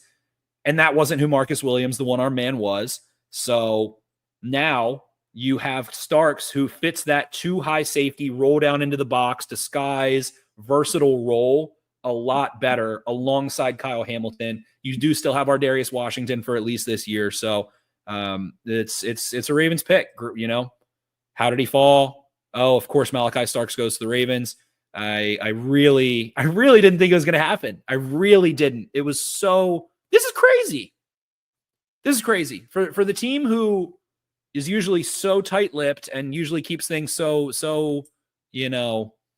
close. All the mock drafts are right on it. Like Jamison Hensley went on ESPN, does that round table. Each beat reporter for ESPN NFL teams does the round table. They go to them in the different facilities, and he was like, I'm going to pick Malachi Starks outside of the Ed Reed, I think DB's room or whatever it's called. He was like, I'm going to take another safety who ran in the 4.5s, but is quicker than he is fast and is known for being smart and skilled, just like Ed Reed. And bam, there you go. 21 years old, a leader's leader. Like, not you think of Georgia, you think of the guys, drunk driving, all the stupid shit that they've done. Doesn't sound like he's that dude. Sounds like he's the one that was keeping the band together. He's the one that was keeping everything under control. He's a presidential type in that sense. So ball skills hopefully helps bring some turnovers to Baltimore. A team that hasn't forced a lot of turnovers in the playoffs. Get a safety who makes plays on the football. I get all of those things. Javon Holland, again, kind of the comp that I have for him. Yeah, and it just feels like the roster is in a place where, I wouldn't have called safety a huge need, but it's going to be with Washington's status. I mean, hopefully you have him for, like you said, another year, maybe even beyond that. We'll see what happens, but he'll be gone. And, it felt like just help in the secondary, help along the offensive line. And when the value lines up with that, like it seems to have perfectly here, you're looking at what you get pretty much every year with the Ravens. I think I saw Pete Thamel just tweet something to the effect of this just happens every year. It just feels like a good value, good need fit. And they get one of those guys, if not with their first pick, then very early on every single year. I found the RAS. It was the composite agility grade was very poor and red. Shuttle 4.45, 3 cones 7.28. If I'm reading this right. Composite explosion grade did not qualify. Composite size grade, okay. I'm not going to get worked up about the size. I think he's fine there. Speed was great though. Composite speed. He has good size. I don't know what that's about. Yeah, that seems a little ticky tack to me. There's all these 6'4" safeties that keep coming out, and I feel like it's throwing shit out. But 6'4" safeties aren't good except for like. And he's got 197. Hamilton, Chancellor. Like how many 6'4" safeties are there that are fluid and just actual consistent starters? Yeah, he's got 197 in the red there, which, I don't get that either. Beat Gamer had the fastest GPS time at the combine of all DBs in the drills. Game speed's there. I'm not worried about speed at all. I'm not worried about athleticism at all. I'm not worried about the hips. The shuttles don't worry me. The RAS, like you said, not there. But what does he fit as a Ravens pick? Leadership, football intelligence, character. Checks all those boxes. I said usually when you pick this late in the 20s, you get someone who doesn't check all the boxes.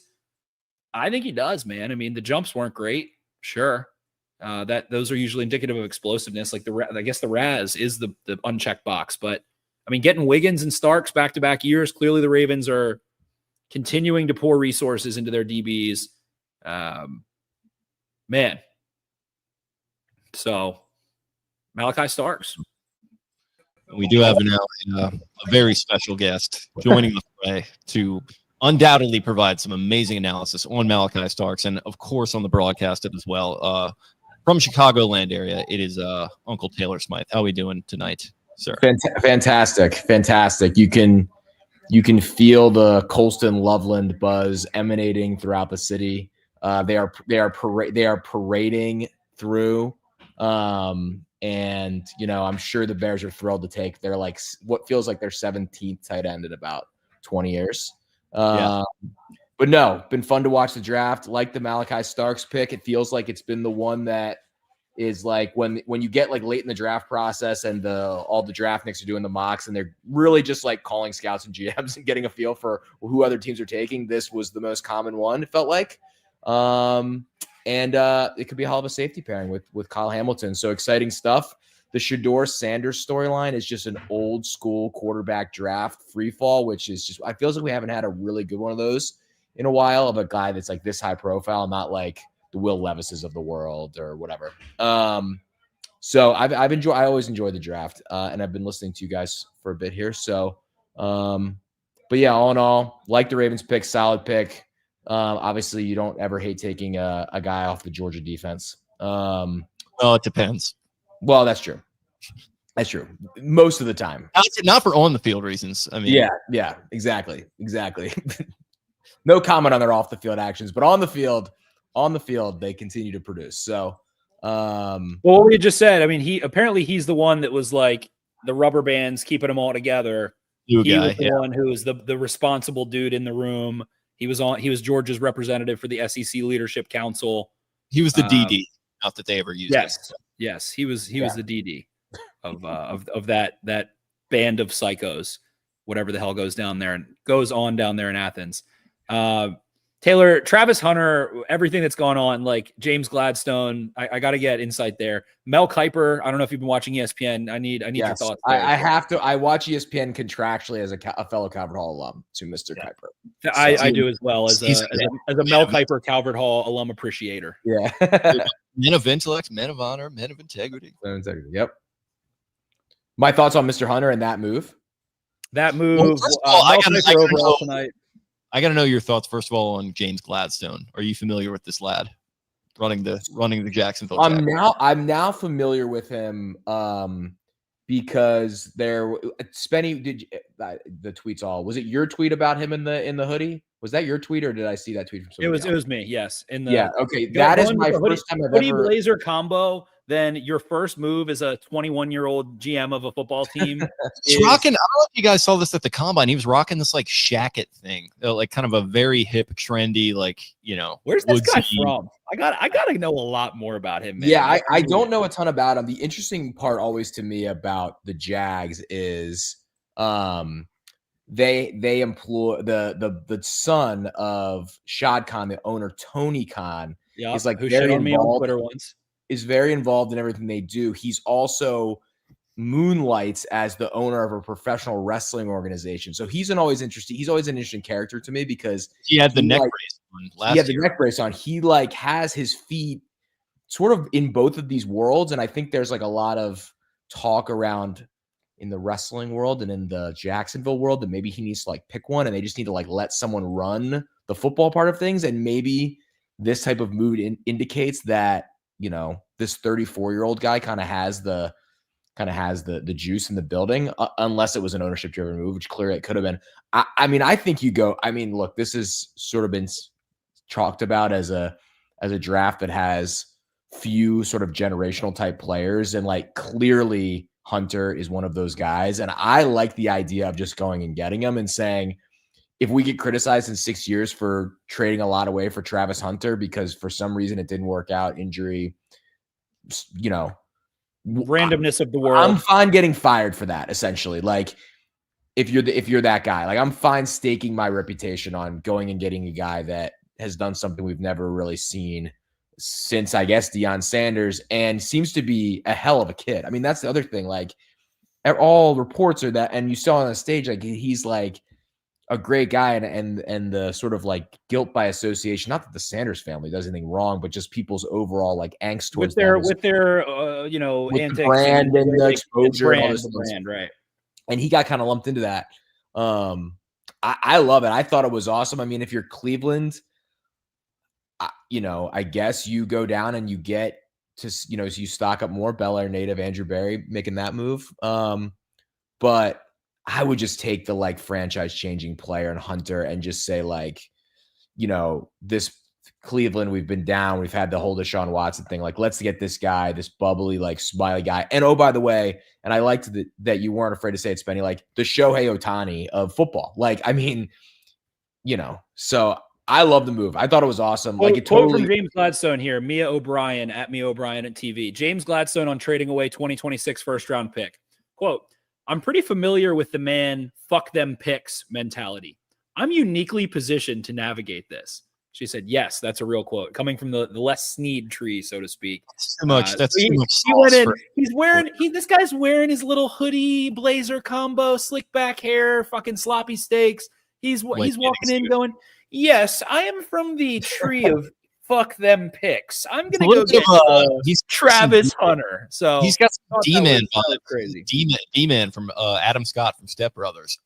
Yeah, I think I'm gonna go ahead and trade up for Travis Hunter. Jimmy Gladstone lathers those babies with Keels in the shower every morning. He's truly the D-man. We'll rein it back to Malachi Starks here. So now the Ravens have 10 more picks in this draft. Not any of them going to be a safety. I would not suspect here, but over the last couple of years, man, it really just truly falls in their lap in terms of these same guys, these high character, blue blood, high pedigree, played on really competitive teams.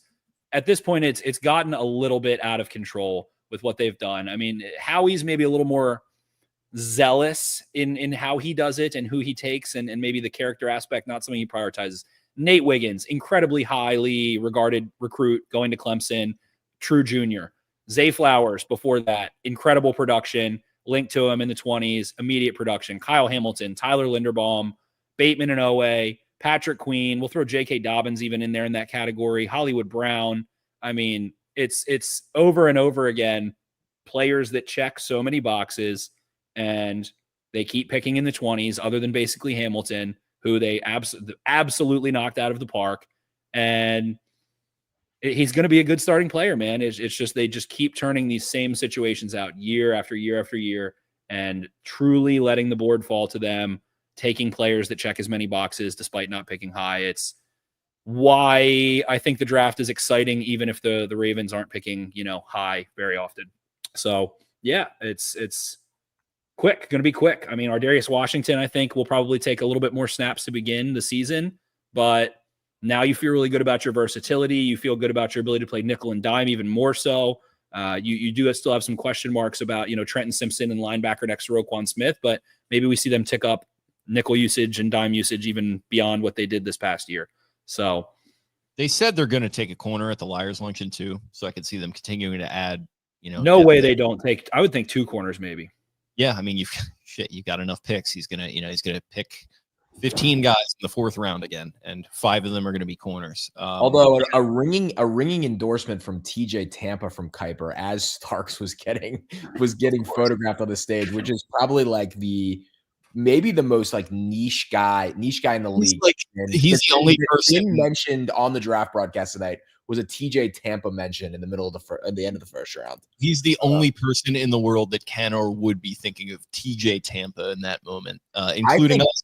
Including Owing. Part of it is Kuiper had TJ Tampa really high last year and he slid. And so you're sort of, I think it's what he's doing with Shedeur Sanders right now. I mean, Kuiper is going all in on Shedeur Sanders. I mean, he went all in on one Jimmy Clausen back in the day. And Brady Quinn. And Brady Quinn way back in the day. He went very in on Brady Quinn. The Eagles take fucking Jahad Campbell here, of course. He's very Catholic, just faithful to a fault. Yeah, that's the Cardinal in him. How he makes me sick, man. How he really makes me sick. Did you see him moonwalking across the war room there? It makes me sick. Howie Roseman, you make me sick, man. He can't keep getting away with this. We see Tyleik Williams, Ohio State to the Lions. Love that. Connerly to the Commanders. They needed some tackle help. Maxwell Hairston to the Bills. And then the Eagles take Jahad Campbell. Falls in their fucking lap, too. I was going to say, Campbell, I saw Campbell as high as, like, in the low teens. Yeah. So I texted friends, like, I'm not surprised if he goes in the top 10. It's like, well, yeah, this is how he does. He literally waits until the last second before the draft. He's like, where did this guy go in the mock draft? Oh, the earliest possible guy I can find an aggregate mock. That's his analytics, is aggregating all the mock drafts and finding that like who's buzzy on Twitter and then picking the running joke is that Howie literally just uses the consensus big board and just picks that player every single time. Like who's the highest remaining player? Like fucking the one I think of the most is another Georgia Bulldog, Nakobe Dean. He was like, oh, 3rd round. He's like the 25th best player, according to everyone. Cool. And then Nakobe Dean had a great year last year. So and what pisses me off about that is like, I would do that as a fan every year. I'd be like, hey, Ozzy, like this guy, like he was in all the mock drafts. Like he's available in like the end of the 2nd round, beginning of the 3rd. Why not just take him? And it's like, no, we're just going to go ahead and take like David Reed or Tandon Doss. Like we're good. Thanks. Hey, we're good, bro. The interesting guy, like generally to me on the board, and I missed your guys just before analysis of the Ravens pick, so I'm interested if you mentioned him, is like Will Johnson was like in the top 8 of the draft on mocks, like before the college season started. Like had that type of even higher, dude. I think I saw him number 1 overall at times. And he's gonna maybe fall all the way out of the 1st round. And I was almost like, is this gonna be, depending on where the Ravens had him, is this a place where another, a really highly rated corner drops and they take him? I don't know enough about Johnson and how he fits. Apparently, simply it's his knee is what everyone is screaming. Everyone's really worried about. Which is weird. That's only coming out like tonight when all this is going on. His agent must have been doing like a crazy like cloak and dagger cover up job, or like that's Spenny. You said it might have been damage control, kind of put it out there after the fact. But like I remember like with Miles Jack, it was the day before maybe, or like the day of, but like people knew going into it. It wasn't like something that came out during. So I don't know. It's weird. I mean, Laramie Tunsil had the fucking bong video and still went top 10. One of the great moments in the history of the draft. That's why let me tell you something. That's why we watch, guys. Correct. That is why we watch not only draft, the draft, but sports in general. As they sweep through a drone camera of 100,000 people in Green Bay, Wisconsin. I mean, what an absolute scene, the draft. What did you guys think of the dart pick? I wanted that. It was ridiculous. I was ranting that I needed the Giants to take a young quarterback. Well, I wanted it probably to be Shedeur. I thought that would have been really exciting and fun, but like this is cool too. because like I love my guy, Mr. Unlimited, but like it would just be a depressing scene to have him trying to hit that little, spin move and just getting absolutely turfed by some Eagles linebacker out of that, crappy Giants field and have them go like 7-10 this year. Like I just don't need that. Give me something exciting. Jackson Dart, I said he gave me some Drew Lock vibes. And Drew Lock, I'll tell you what, I mean, the guy can't play. Lax Pop can't play, but it is a roller coaster with him on and off the field. So I think Jackson Dart with the TikToker haircut and the chain outside the turtleneck and the blazer, you want to talk about getting a fit off. It's exciting to me. Yeah, it's just like one of those things where sometimes like the consensus is normally right about these things in a quarterback draft where people are just not enthused really by anybody but Cam Ward. Like trading back into the first round to get one of those guys, just it like reminds me of like he went higher, but like the Christian Ponder pick. It's like, oh, like we just need a quarterback, so let's just go into the first round and get like the guy that happens to be there. That's what Jackson Dart like. He's pretty good at Ole Miss. Won a lot of games. Insanely basic offense, which I always say you take a guy for what he can do, not because of what you're not sure if he can do, especially when it's something maybe things he didn't do on tape. But my comp to him was Drew Lock, like live arm, frisky. The movement is erratic, but also really good sometimes, whether it's pocket movement or simply scrambling to buy himself time. Just has that. I'm the it boy, and I know I'm the it boy, and I want to be the it boy so bad about him as well. But I like Locke coming out. I like Dart. I'm lukewarm on Dart. I don't hate him at all. I would prefer Milroe to him if you're going to take. He's like Sigma male Matt Corral to me is what he feels like. Matt Corral. So, yeah, like that's helmet scouting to get it, but like hard not to feel that way. Yeah, I like the Milroe shout, Spenny, on that because, like, if you're in this spot, get Milroe and just be like, we'll just take him because he's kind of has all the things, and let's see if we can figure it out. Almost semi what the Ravens did with Lamar. I love whoever takes Milroe. I'm going to be very pleased with at this point. Especially if it's a stick and pick. If you can pick him, the Saints can pick him at like 40 or whatever they have. 42. You got to watch the Falcons in the second round or maybe the third round now. That'd be good value. Get, fill that backup position. Yeah, have him, Penix and Kirk. Yeah. They try to trade Kirk. But at this point, the first round wrapping up, I truly am dumbfounded by Howie, and I'm also dumbfounded by the haul that the Falcons traded to leap the Ravens to take James Pierce. I was also surprised by that.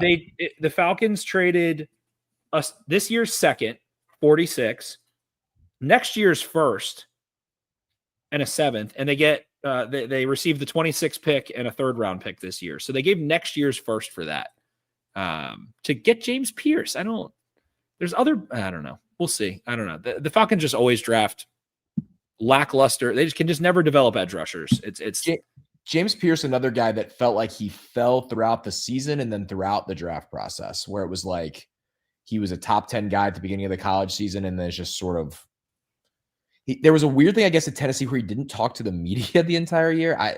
Apparently he would not just simply not go to practice. Like, this is I can't remember. It was one of the really big guys said he would not go to practice, play 2K in his apartment, and get high. And then Jake and I yesterday made a joke, and we're like, well, who would do that in college? Not me. I've never done that. I've never skipped my obligations when I'm 21 to rip a bong and not do my responsibilities. No, not me. But I don't know. That was insane to me. The things that stand out looking back throughout this entire first round, Travis Hunter trade, of course, we talked that to death. Raiders taking Genty. I'll say Colston Loveland was pretty much a shock. I like Loveland better than Warren. I like Warren, but I like Loveland better than Warren. Booker at 12 was kind of shocking. Grant at 13, back-to-back, kind of shocking. And then other than that, really, Shedeur not getting picked, I guess, which he was minus 450 to go in the first round, Shedeur Sanders on FanDuel, like an hour before the draft. Other than that, I think the James Pierce trade is pretty insane, honestly. I totally agree with the Pierce trade. The Shedeur thing felt like I'm surprised the odds were that to get picked in the first round, because it felt like over the last 4 to 5 days, the Shedeur thing was going like this a little bit. Like every time I read a mock or sort of like that, or like a Peter Schrager type, like, hey, this is sort of what I'm hearing. It was never like this team is thinking about Shedeur. This team, it was like, they've met with them like 35 times and, they flew out to Boulder and they did this. And it's just he's like the girl that you're like, oh, it seems like he was like always the girl that, someone's like, or the guy that like, you've been on dates and you like them and your parents like them, but you're just not sure about them, but their dad and their family seems kind of weird. And you're kind of like on retainer. Yeah, I guess that's a good way to put it. Yeah, their family's kind of nutty. Yeah. I like them, but maybe not for me. I don't think I want to be in a relationship. I don't think I want to fully commit there. It feels like, so much work done on him, but it's like that's what never made sense is I thought he would have gone in the first round, but I thought the Steelers were definitely a team. It never made sense that it took that much homework on him. It feels like he's always been so available. He was a very highly touted 4-star recruit. He was fucking great in high school and he's always been available. Everybody knows who he is. So it felt like the legwork felt damning in hindsight now. His whole life shouldn't have taken that much to nobody loves Dion more than me. I'm telling you, I don't think these organizations want to deal with Dion. Like even in the capacity that they would, which hopefully wouldn't be that much, given that he will probably still be employed by Colorado for at least another year or two. But I don't know. It just feels like a shadow. I think he's got a big extension. I think he's got a huge extension, if I'm not mistaken. He's got a big extension. He did. Yeah, but he might be. Maybe the teams were so upset that Shedeur's jersey got retired that they were just like, that's true. Yeah, they took that as a red flag. Their all-time leading passer. Who would have thought? The set every single passing record. So asinine. We can't take him. And it just becomes a groupthink thing too eventually, where it's just you don't want teams probably get scared to be the team. Kenny Pickett being a first-round pick and Shedeur Sanders not. Different classes, different years, all that, but just those kinds of things always live in my head. I don't know. Yeah, Shedeur kind of reminded me of Andy Dalton a little bit. My guy Andy Dalton was a second-round pick, if I remember correctly. So I like that comp a lot, Jake. I like that a lot, actually. Kuiper was trying to do Drew Brees for Shedeur. So hell yeah. That's Mel still got the fastball, dude. He can still reach back there on that 98 mile per hour. I do. I was. That was the Aroldis Chapman of this shit. If I'm gonna give a broadcast take, because I do like NFL Network, but I do only have the ability to watch one here. So I did watch ESPN. I do like the ESPN broadcast because I think Booger and Mel are willing to get a little spicy with like actually criticizing players. And I love Louis Riddick, but he is glowing essentially about everybody that gets taken, which is fine. He's very good at analyzing everything, but he doesn't. I disagree with even that. He is insufferable. He doesn't stick his neck out. Whereas like they'll go to the pass rushers and they'll specifically go to Booger, and Booger will be like, yeah, I mean, I just don't see the effort like on every play. And he's like, Booger does not care. And Mel will obviously do that. Because we get to a point in these Booger kind of shit on Ted McMillan. He was like, yeah, I'm not seeing you get separation in college. I don't know where you're going to get it from in the NFL. Correct. Yep. That was the one where I was like, oh, Booger's starting to get fired. Because they don't go to Booger a ton. This show is dominated by Lewis and Mel.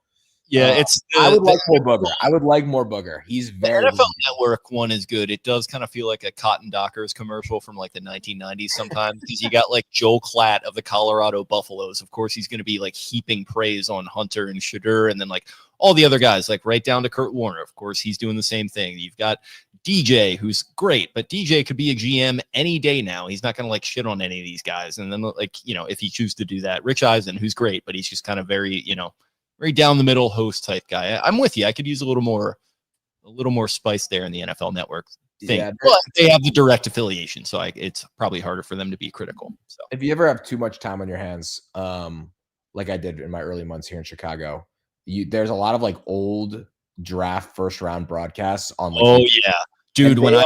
They are sensational. They are so fun. When I did season in between, I used audio in some of those. And the one I was talking to Spenny about it yesterday, the one where the Vikings missed their pick. And it's incredible. It's incredible. It's the second year in a row, and Boomer's just like freaking out, like they passed. And Dennis Green's like losing his mind, and Chris Mortenson's amazing on them. They're like going after players.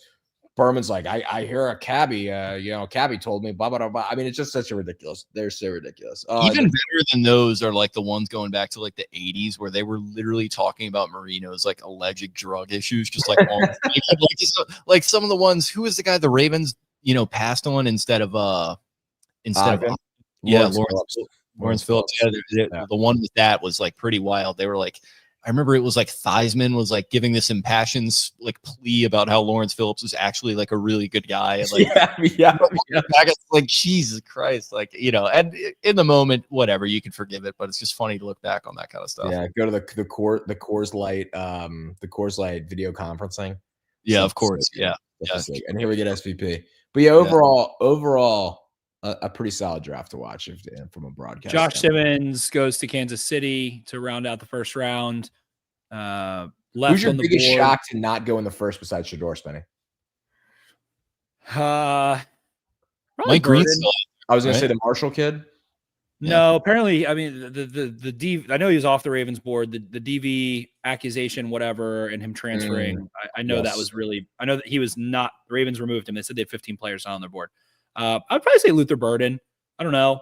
Like he's another attitude guy, right? Kinda. Apparently, he was just like attitude, like on the field more though, which I can always like. That's I'm fine with that.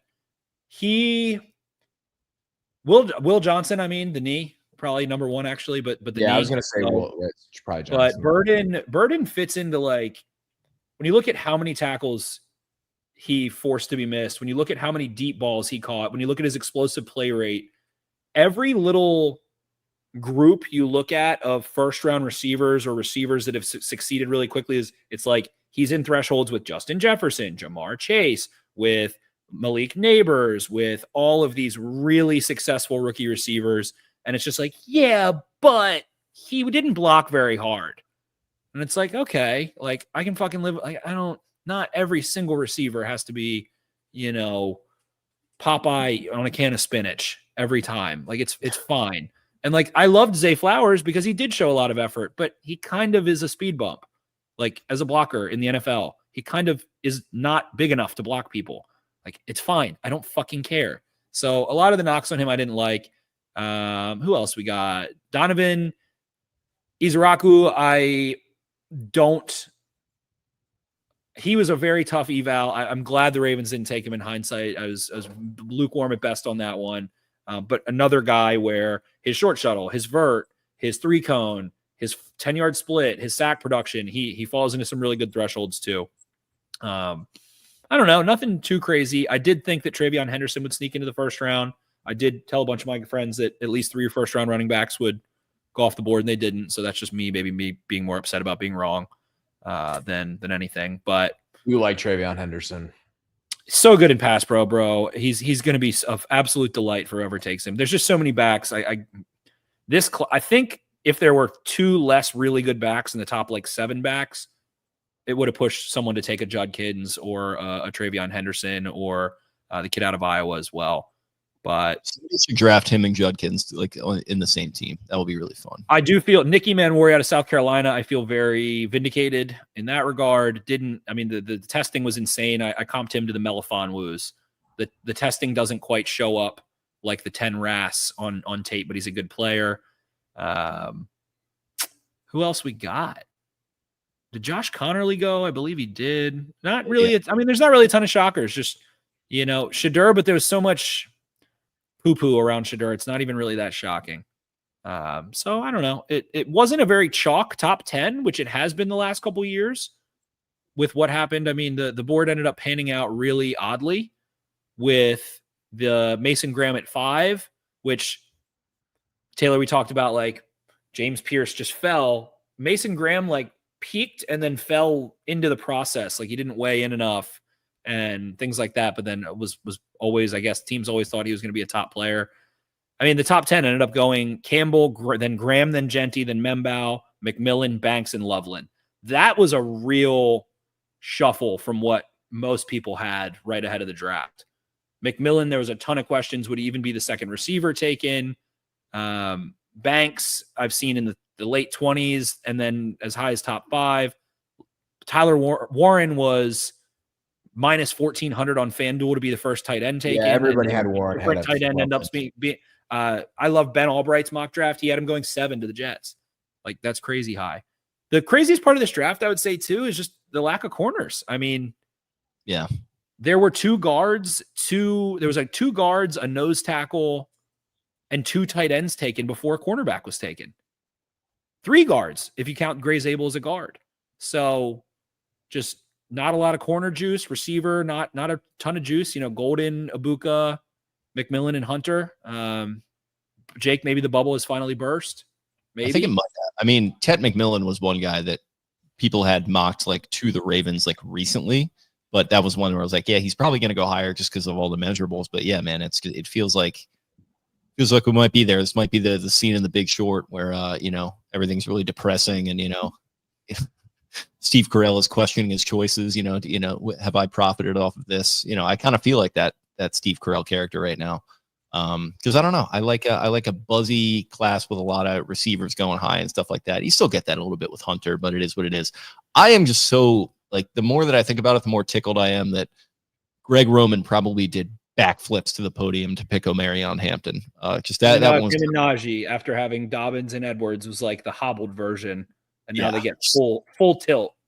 Yeah, they're just gonna go Mad Max Fury Road with these two guys. It's not gonna be the infirmary ward anymore. So I'm excited to watch the Chargers this year. The other interesting part about this draft, because I think Jake, you tweeted it, or somebody tweeted like, I'm not feeling that much buzz or interested in the draft.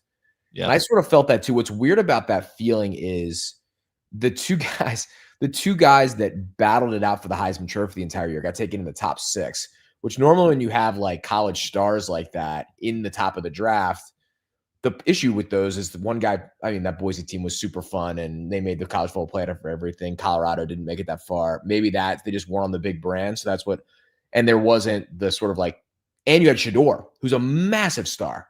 And that's why it was interesting to me that I also felt like the draft didn't have like a super high amount of buzz. And maybe that was just general circumstance, but there is, Genty was a massive star. The 2 Colorado guys are massive stars.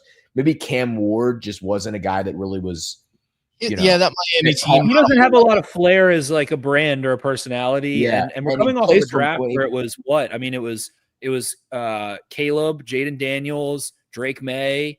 When you have those quarterback quarterbacks, firepower out of the ass. it's what you said, Jake. When you have those like quarterbacks at the top of the draft, that's And, what like, drives it. And Shador, I think people just don't like Shador, so it's like, let me not go watch Shador. It's like a little bit of a hate watch. I'm sure. Yeah, We'll be excited you now. need those guys It all like ties that. back to, it's all just ties back to Dion in the end. You need those guys that create that kind of buzz, though. Like, a lot of people hated Baker. Like, what I think would be really cool for college football and for like a Heisman race is if 2 quarterbacks in the same conference were like going to both go high and duked it out for the Heisman. I was talking about it this past year with Allen and Lamar kind of duking it out for the MVP. It's like, it kind of feels like a Heisman race back in the day with like 2 quarterbacks like going, head to head. That would be really fun if you can get something like that coming up soon. And shit, the way things, these young guys are developing now. And How insane was the Penix trade last year? And then they just do it again this year. Like, that's what we need. We needed someone to like trade up to like 8 to take Shador, and that just then everything just Spenny a couple months ago. We were trying to like talk ourselves into the idea that the Ravens could do that for Hunter, and then I think that was a little bit before we knew he'd be like going first non-quarterback type situation, and obviously the Ravens. No, I've had wagers with individuals that he would be top of the draft. I honestly was thinking like this year's first, next year's first, and 2 second-round picks to go get Travis Hunter. Like, I was thinking about like a quarterback package to go get Travis Hunter. But yes. Right. Yeah. It was kind of something like that. So like maybe the Ravens probably wouldn't do it, but maybe somebody else. It's like the Falcons going up to get Julio Jones back in the day. Like, this kind of stuff can happen. It's just, I don't know if we've had that happen in a couple of years. So very cool in that regard. I just am floored by Howie Roseman and Eric DeCosta just letting these fucking drafts fall to them. That's going to be the headline of this draft is probably Travis and the Jags trade. The subheads are, I think it might be DeCosta and fucking Howie. And maybe I'm like 5% lower on Starks than like the consensus, but Kenyon Mitchell was looked at as like a clear-cut press man corner success. Cooper DeJean falls in his lap at 40. Last year, the Ravens go get Nate Wiggins. Everyone's like, oh, fucking course. Then before that, Jalen Carter, oh my God, he falls to 9. Zay Flowers was a loved prospect that everyone felt like would be productive very quickly. Jordan Davis, maybe, falls into, I loved him, but hasn't been as good as the rest of the guys I'm going to name. Kyle Hamilton, Tyler Linderbaum for the Ravens. They trade Hollywood, turn it into Tyler Linderbaum. Then Nolan Smith also before Jordan Davis, I should point out, another very strong prospect that fell and was like, what the fuck, 2 Georgia in 1 year. Then Devontae Smith and Landon Dickerson for the Eagles, Bateman and Owe, Patrick Queen, J.K. Dobbins. I mean, Jalen Hurts years ago, just letting the good players who fall for unknown reasons slide in. And I'd say the only real mistakes these guys have made are probably like Jalen Reagor in 2020, how he took Dillard in 2019. But that, I mean, at this point, that was years ago. And then for the Ravens, none of them. Like, Owe is a fine player for being the 31st overall pick. Linderbaum's good. Zay Flowers is good. Hamilton's great. Wiggins looked great. Obviously, the Eagles guys, what they had last year, they won the Super Bowl because of those 2 guys, Mitchell and DeJean. Like, DeJean had fucking pick 6 in the Super Bowl. It was electric. So yeah, he was awesome. I think that will be the sub headline, honestly, after Hunter. Like, no one cares about the Titans. No one cares about Cam Ward. And Sorry. Yeah, sorry, Eric, but he would be like, I don't care about the Titans. No, like they'll get that new stadium. They'll get that new stadium and they'll get juice there. But I think that really honestly might be like the second story is Jahad Campbell and Malachi Starks, just highly regarded SEC studs, multi-year studs, slipping to those 2. They can't keep getting away with this. Like, I think that's Draft genuinely. day is also turning into an annual horror show in terms of the court of public opinion for Terry Fontenot of the Falcons. Like, he is just getting dragged right now from what I'm seeing on the Everything app here. So that might be subheading 3, which is fun stuff. I like some negative. I think that coincides right into it. Like, why the fuck did Terry Fontenot do that when he could have done it for one of the other players that the Ravens and Eagles took? Like, it was like, oh, what did we say when there was like, oh, the Falcons leapt up ahead of the Ravens, they must be taking Starks. Like, we talked about it. Why? Great trade, great trade by the Rams. Great trade by the Rams. Amazing trade by the Rams. The Rams are tough to track with their first round picks. Do they now have 2 first round picks next year? Do we know?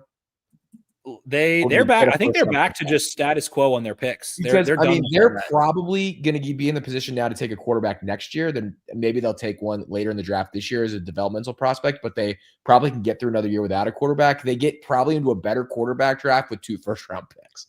Like, the first round pick that the Rams have made since 2016. So the last 2 Rams first round picks were Jared Goff, who turned out pretty well. Well, they won the NFC with him. And then rookie of the year in the defensive rookie of the year, Jared Verse last year.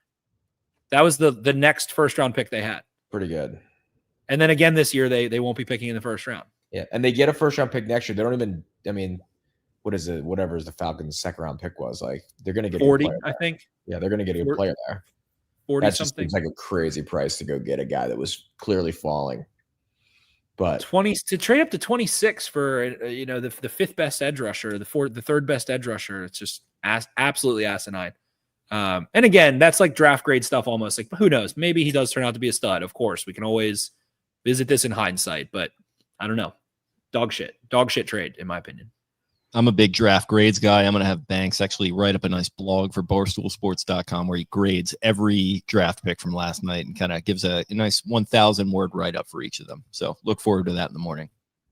Mark here said, I'm confused by the Starks Eman Mori discourse. PFM graded them the same. Starks tested worse, but they rank Starks way higher on the draft board because their grades are subjective. And you can like Harold Fannin Jr. had a 99.9 grade this year, and he might not get taken in the first 3 rounds.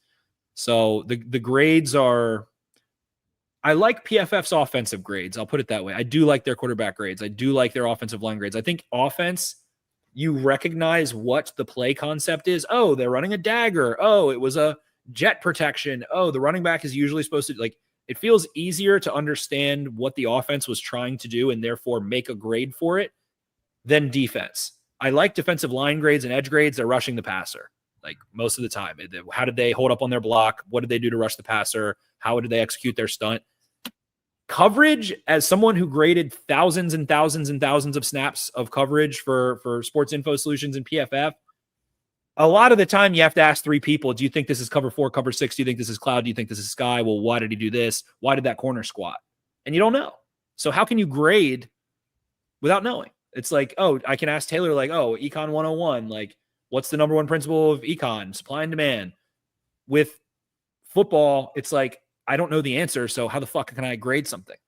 So I always think it's tough. With coverage especially, I think linebacker and DB grades are very bad because it's a flawed exercise the majority of the time, in my opinion. So I would say, and then Mark says, what's the secret sauce that makes people love Starks? Just pure. He's just pure. 5-star recruit, went to Georgia, won championships, started early, captain, doesn't have a huge flaw in his game. What we kind of went to, like, it's a joke when you go read, and I really don't love him. He's my 20th favorite. You know, I would put him in the I have a borderline first round grade on him, and they end up taking him in late first. But it's Lance Zierlein. I was reading like the weaknesses that Lance Zierlein put. I'll read it one more time. Average peripheral vision as a block shed down safety. That means if someone comes down out of his side view, he might not see them in the run game. Okay. Slows and catches contact when tackling running backs. To me, that sounds like he breaks down. Inconsistent to stack blocks and spill the run. All right, he's a safety. Most safeties are inconsistent doing that. Suspect pursuit angles, sometimes surrender long touchdowns. Oh shit, like long touchdowns happen and he didn't like perfectly take a great angle that's not something he's going to be doing every game. Trying to save a long touchdown. That's like away from him. So I feel like you really have to poke holes in his game. And the reason he's rated so highly is because there just aren't holes. He might not be the most spectacular athlete. He might not be the most, I don't know. I was going to say flashy, but he does have some high-end highlights and stuff. But Nicky Manwari to me, not even close in tiers at all. I'm putting Manwari 2 tiers below, like 3rd round grade on Manwari. Just a average safety to me that is very big and tested really well. So that's kind of an oversimplification of it, but Starks has the story. 5-star, Georgia, national champion, team captain, doesn't have holes in his game. That's a good football player. He's going to be a good football player. Yeah, I mean, I think it's one of those things where also like a GM or a scout looks at the fact that at every level he's sort of proven his own reputation, right? Like when you're a 5-star recruit, you're put on a pedestal. You come in and you start the entire time essentially that you're there, and the best. You can only fall as a 5-star. Correct. Yes. Correct. Whereas DJ, someone like look at fucking DJ Ugalele, people are placing bets on if he's going to get drafted or not. I mean, 5-star quarterback, 10-star quarterback. That's my guy. I thought he was going to be filthy coming out of Bishop Gorman. I thought he was going to be so nice. I mean, not to go off on a different path here. He was incredible at Notre Dame when they put him, and I was like, this guy is a stud during COVID. He was unbelievable in that game. Looked like it was like, should they put Trevor Lawrence back in? Because this guy's unbelievable. He was filthy at Clemson, then goes and transfers. He was fine. Man, it fell apart last year. Florida State. It was very, very, very bad. Florida State was horrible. Oregon State was really good. He should have stayed there, in my opinion. He was good there. He was pretty good. That was a depressing watch when the guy said he would eat the bag of dog feces last year with the Florida State game. That was tough. I forgot. Wow, I'm glad that little morsel of my brain was put back into use. Every time I think of DJ Ugalele, which this will probably be the last day on earth that I ever do, I'm going to think of that guy in that game. By the way, the other thing to say about the Starks pick, which I think sometimes gets lost because people perceive the first round as like, all right, if you're picking a guy in the first round, you need to feel like the person's going to be an all-pro like 7 times. At this point in the first round, they just need Starks to essentially not. It is the Odafe Owe. Correct. You just need a guy that is gonna be a very, very good NFL starter for 7 to 8 years. And if that happens with Starks next to the all-world guy, to make the all-world guy better, they already have playing safety. Well, plus he's insurance for the all-world guy. He's very versatile. The all-world guy that you might give an all-world contract to goes down with an ACL for a year. Knock on wood for Kyle Hamilton. Hopefully his ACLs are better.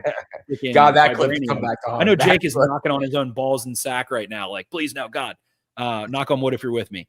But insurance policy on top of it. So all of those things, absolutely. But Taylor, you make such a good point. Like, I have two takes here. Number one, if you're picked in the 20s and beyond, you're not even a first round pick.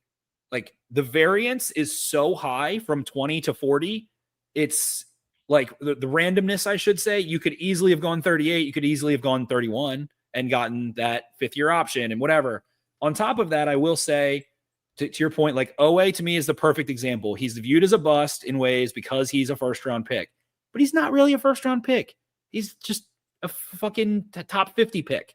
Like, that's how I look at him. And he turned into a solid starter by the end of his rookie contract. If your first round pick after the top like 10 or 15 picks turns into a solid starter, thumbs up on your pick. You get, there's either thumbs up or thumbs down in the first round, thumbs up. And my final frontier is that the only benefit, actually there is no benefit of picking someone in the first instead of like 5 picks later. I guarantee, like, guys, I think of the Ravens, Patrick Queen, Adafe, Owe. Owe apparently wants like a huge contract. I bet if he was the 41st pick instead of the 30th pick, he would not have the same expectations in contract. I think when you're a first round pick, you just like, I'm a first round pick. And it's just such a stupid thing. One of my favorite tweets that goes around whenever a former first round pick signs somewhere is when somebody is described as a former first round pick, he's dog shit. Sammy Watkins is the definition of it. Like, former first round, exactly. Former first round pick, John Ross. Like, all it does is hype them up. It puts them, we said the word pedestal. It just puts them on a pedestal for no reason. The 37th pick is the same as the 24th pick. Like, in 90% of drafts, there's no big difference. So, former first round pick Darius Hayward-Bay signs with the Steelers. Yeah, exactly. Speaking of which, who goes higher, Ty Felton or Jordan Phillips? So I have a friendly wager with a friend that Ty Felton will get picked in the top 75. So I hope that it is Ty Felton, which which feels like we're trending out of the top 75. But now over the last week, he's risen a little bit in some big boards. So I feel like you're aggregating all the big boards in the mock drafts. You've got the Howie. Yeah. It's an interesting like production versus traits. Although I mean Ty Felton ran great at the combine, so he certainly has some traits as well. But like Jordan Phillips is a very much like a traits type of guy, and Ty Felton was obviously incredibly productive this year at Maryland. So love Jordan Phillips. I like Ty Felton a lot. Love both of them on the official My Guys list, but love Jordan Phillips. Love.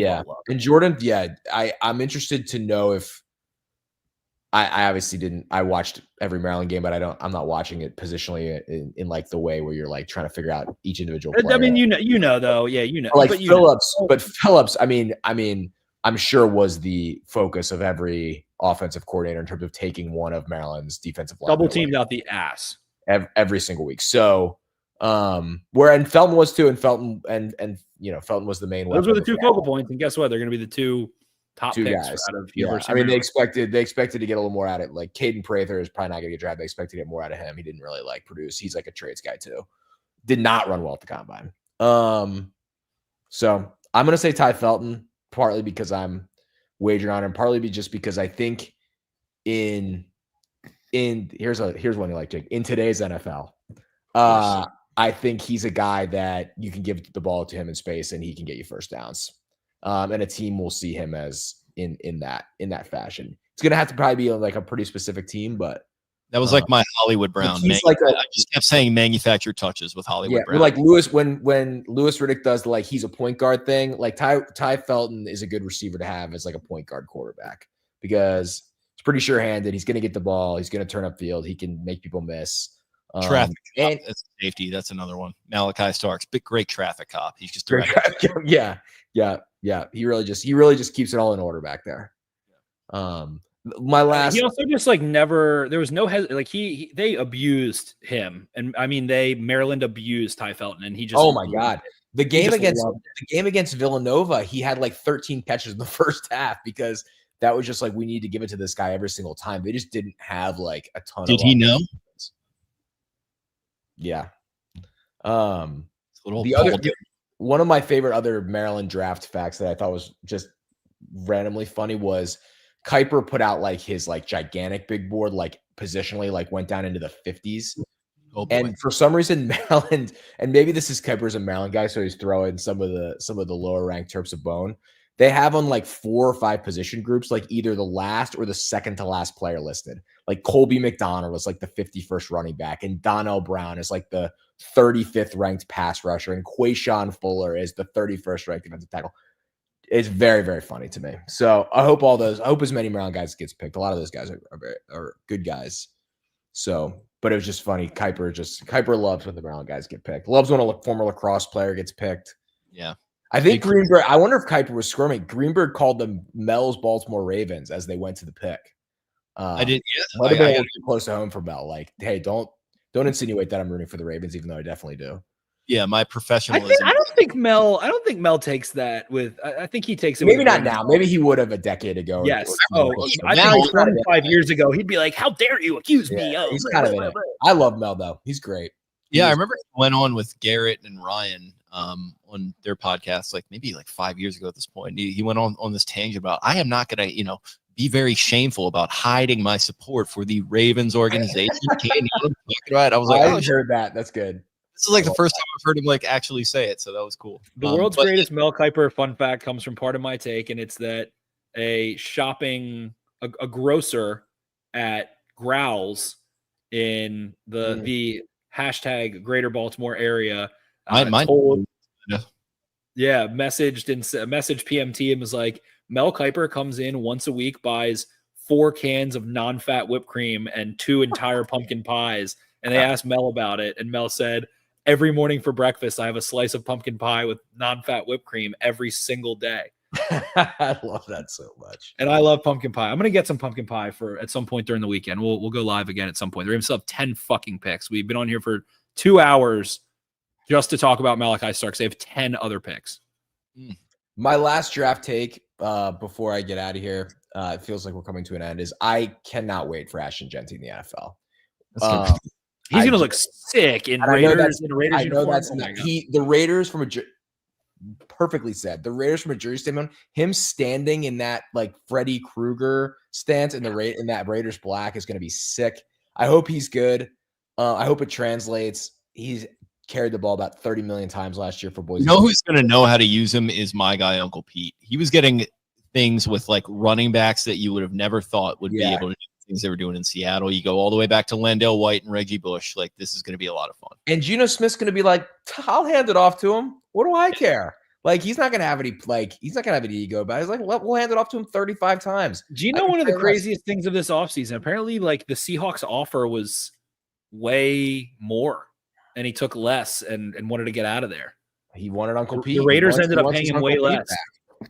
He wants Pete. He wants to get back in the honestly, probably. And again, I do love that from the perspective of us poor people in the comparison to Geno Smith of like, what's another 20 million when you've already got 100? Like, I would rather be happy and great and all those. So good for him. But the Freddy Krueger comparison there, it's going to go nuts. It's going to go nuts. The Raiders are going to love him. Oh, I love Ashton Jeanty. I always like it. John Gruden is going to be pumped about that. He's just trying on a nice pair of slacks. He's in the mirror, kind of. What do we think? Let me read through some picks. Let's say the opposite before we get out of here. What is the opposite of that? What is doesn't feel right in the uniform and the place? Let me find the draft tracker here. I'm just going to read. You guys stop me when one hits you. Of doesn't maybe feel right. So we've got, of course, Cam Ward in Titans. Where the fuck? I would have said this about Travis Hunter for the Browns. I like that a lot. I'll be fine with him. I'll be fine with him in Jacksonville. If I'm glad the Browns didn't take him. Abdul Carter Giants, Will Campbell Patriots, Mason Graham Browns. We said Jeanty, Mbowd. No one's going to care there. McMillan Panthers, Loveland Bears, Booker Cowboys. Perfect. Loveland Bears is so perfect. Yes, it is. Yes, it is. Just Bears and tight end. The name Loveland in a Bears jersey alone is incredible. Tyler Warren to the Colts, Jalen Walker to the Falcons, Abuka with the Bucks, Barron with the Broncos, Hampton with the Chargers. Golden in the Packers might strike me a little odd. Dart for the Giants. I think he'll look good. I think he'll look good there. I think that's going to be weird. They go from generational, just white bread, milk toast, mustard and mayo, Eli Manning and Daniel Jones to Jackson Dart, who's going to be. I think Shador would have looked good in the Giants. I agree. Yeah, 100%. James Spears, Malachi Shador Starks. looked bizarre as a Steeler. I will say that. I agree with that too. Very weird. Very, very weird. So yeah, I don't know. It's honestly a lot of ones that are pretty. Like I'm scrolling through it. Tyler Warren on the Colts. That looks incredible.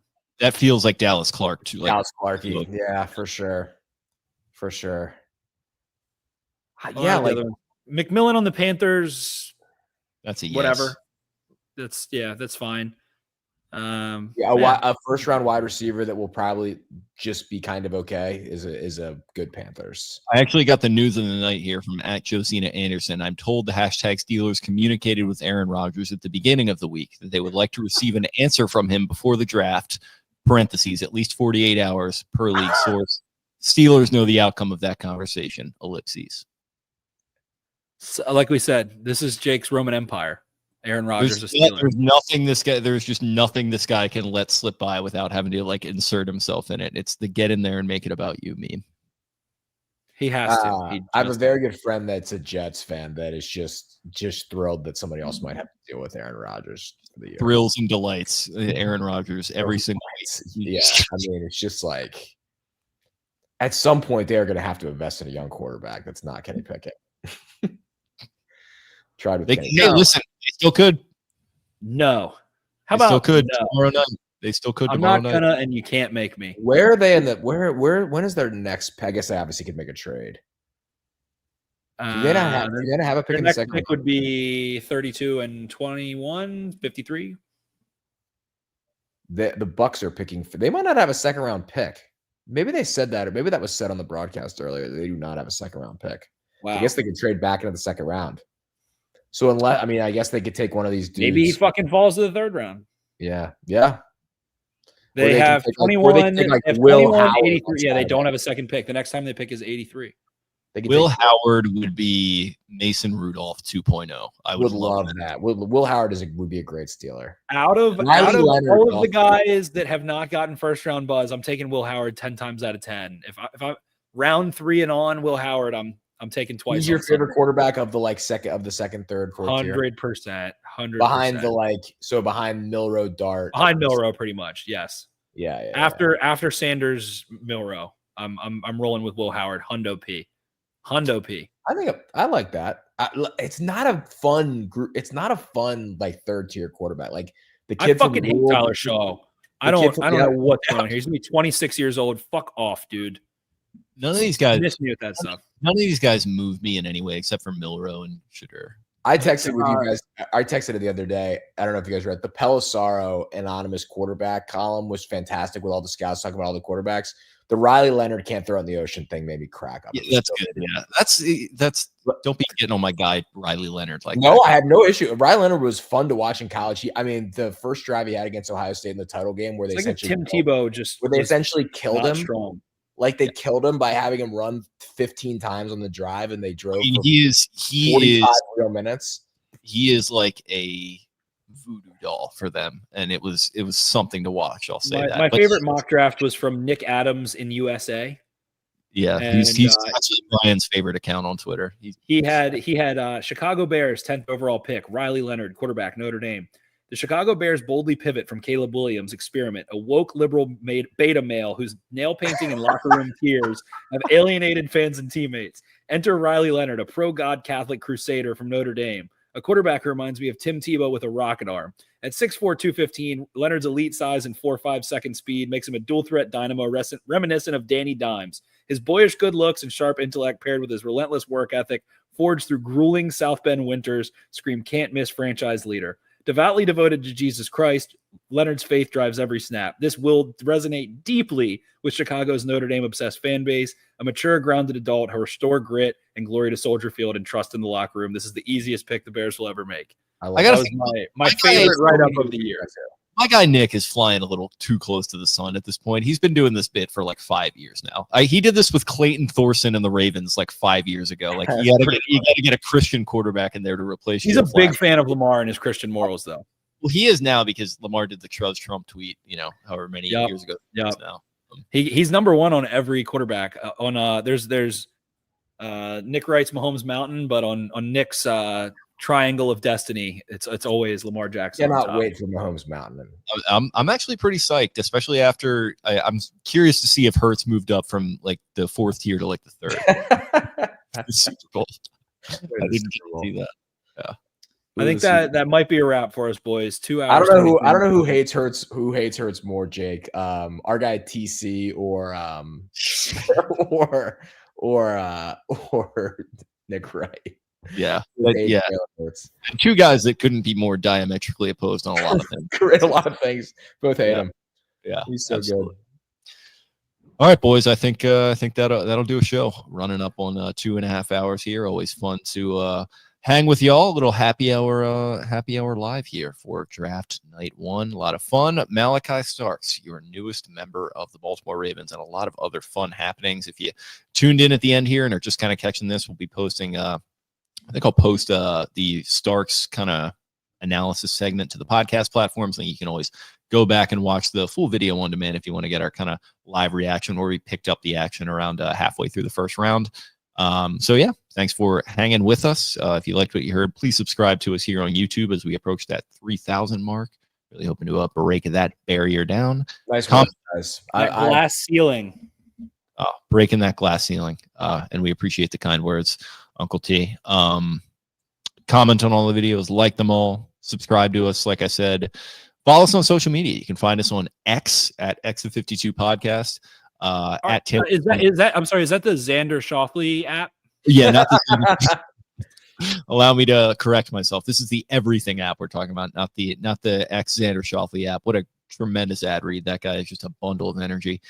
At X52 Podcast, at Taylor Smyth 10, at $145 for the DeConte script polo. I was looking at the merch prices when I downloaded it. $175. I can't express how mad it makes me that his name is Alexander and he has the X as he's the X man. It truly drives me nuts. Loves bobblehead, PGA champion bobblehead for $50. I gotta send you that DraftKings ad or whatever. That's a pricey bobblehead. It's gone. Everything is so pricey on here. It's unbelievable. $350 for one of these polos. He won the 2 majors and then he did the Sunday Red thing. He cashed in. He's like, fuck it. I'm just gonna sell like garbage to people for hundreds of dollars because they will buy it, and I believe that they will. Yeah, so good for him.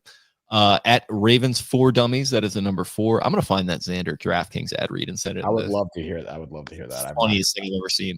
At X52 Podcast on Instagram. We'll talk to you guys again very, very soon. Thanks for hanging with us, and have a good night. See ya. Arrivederci.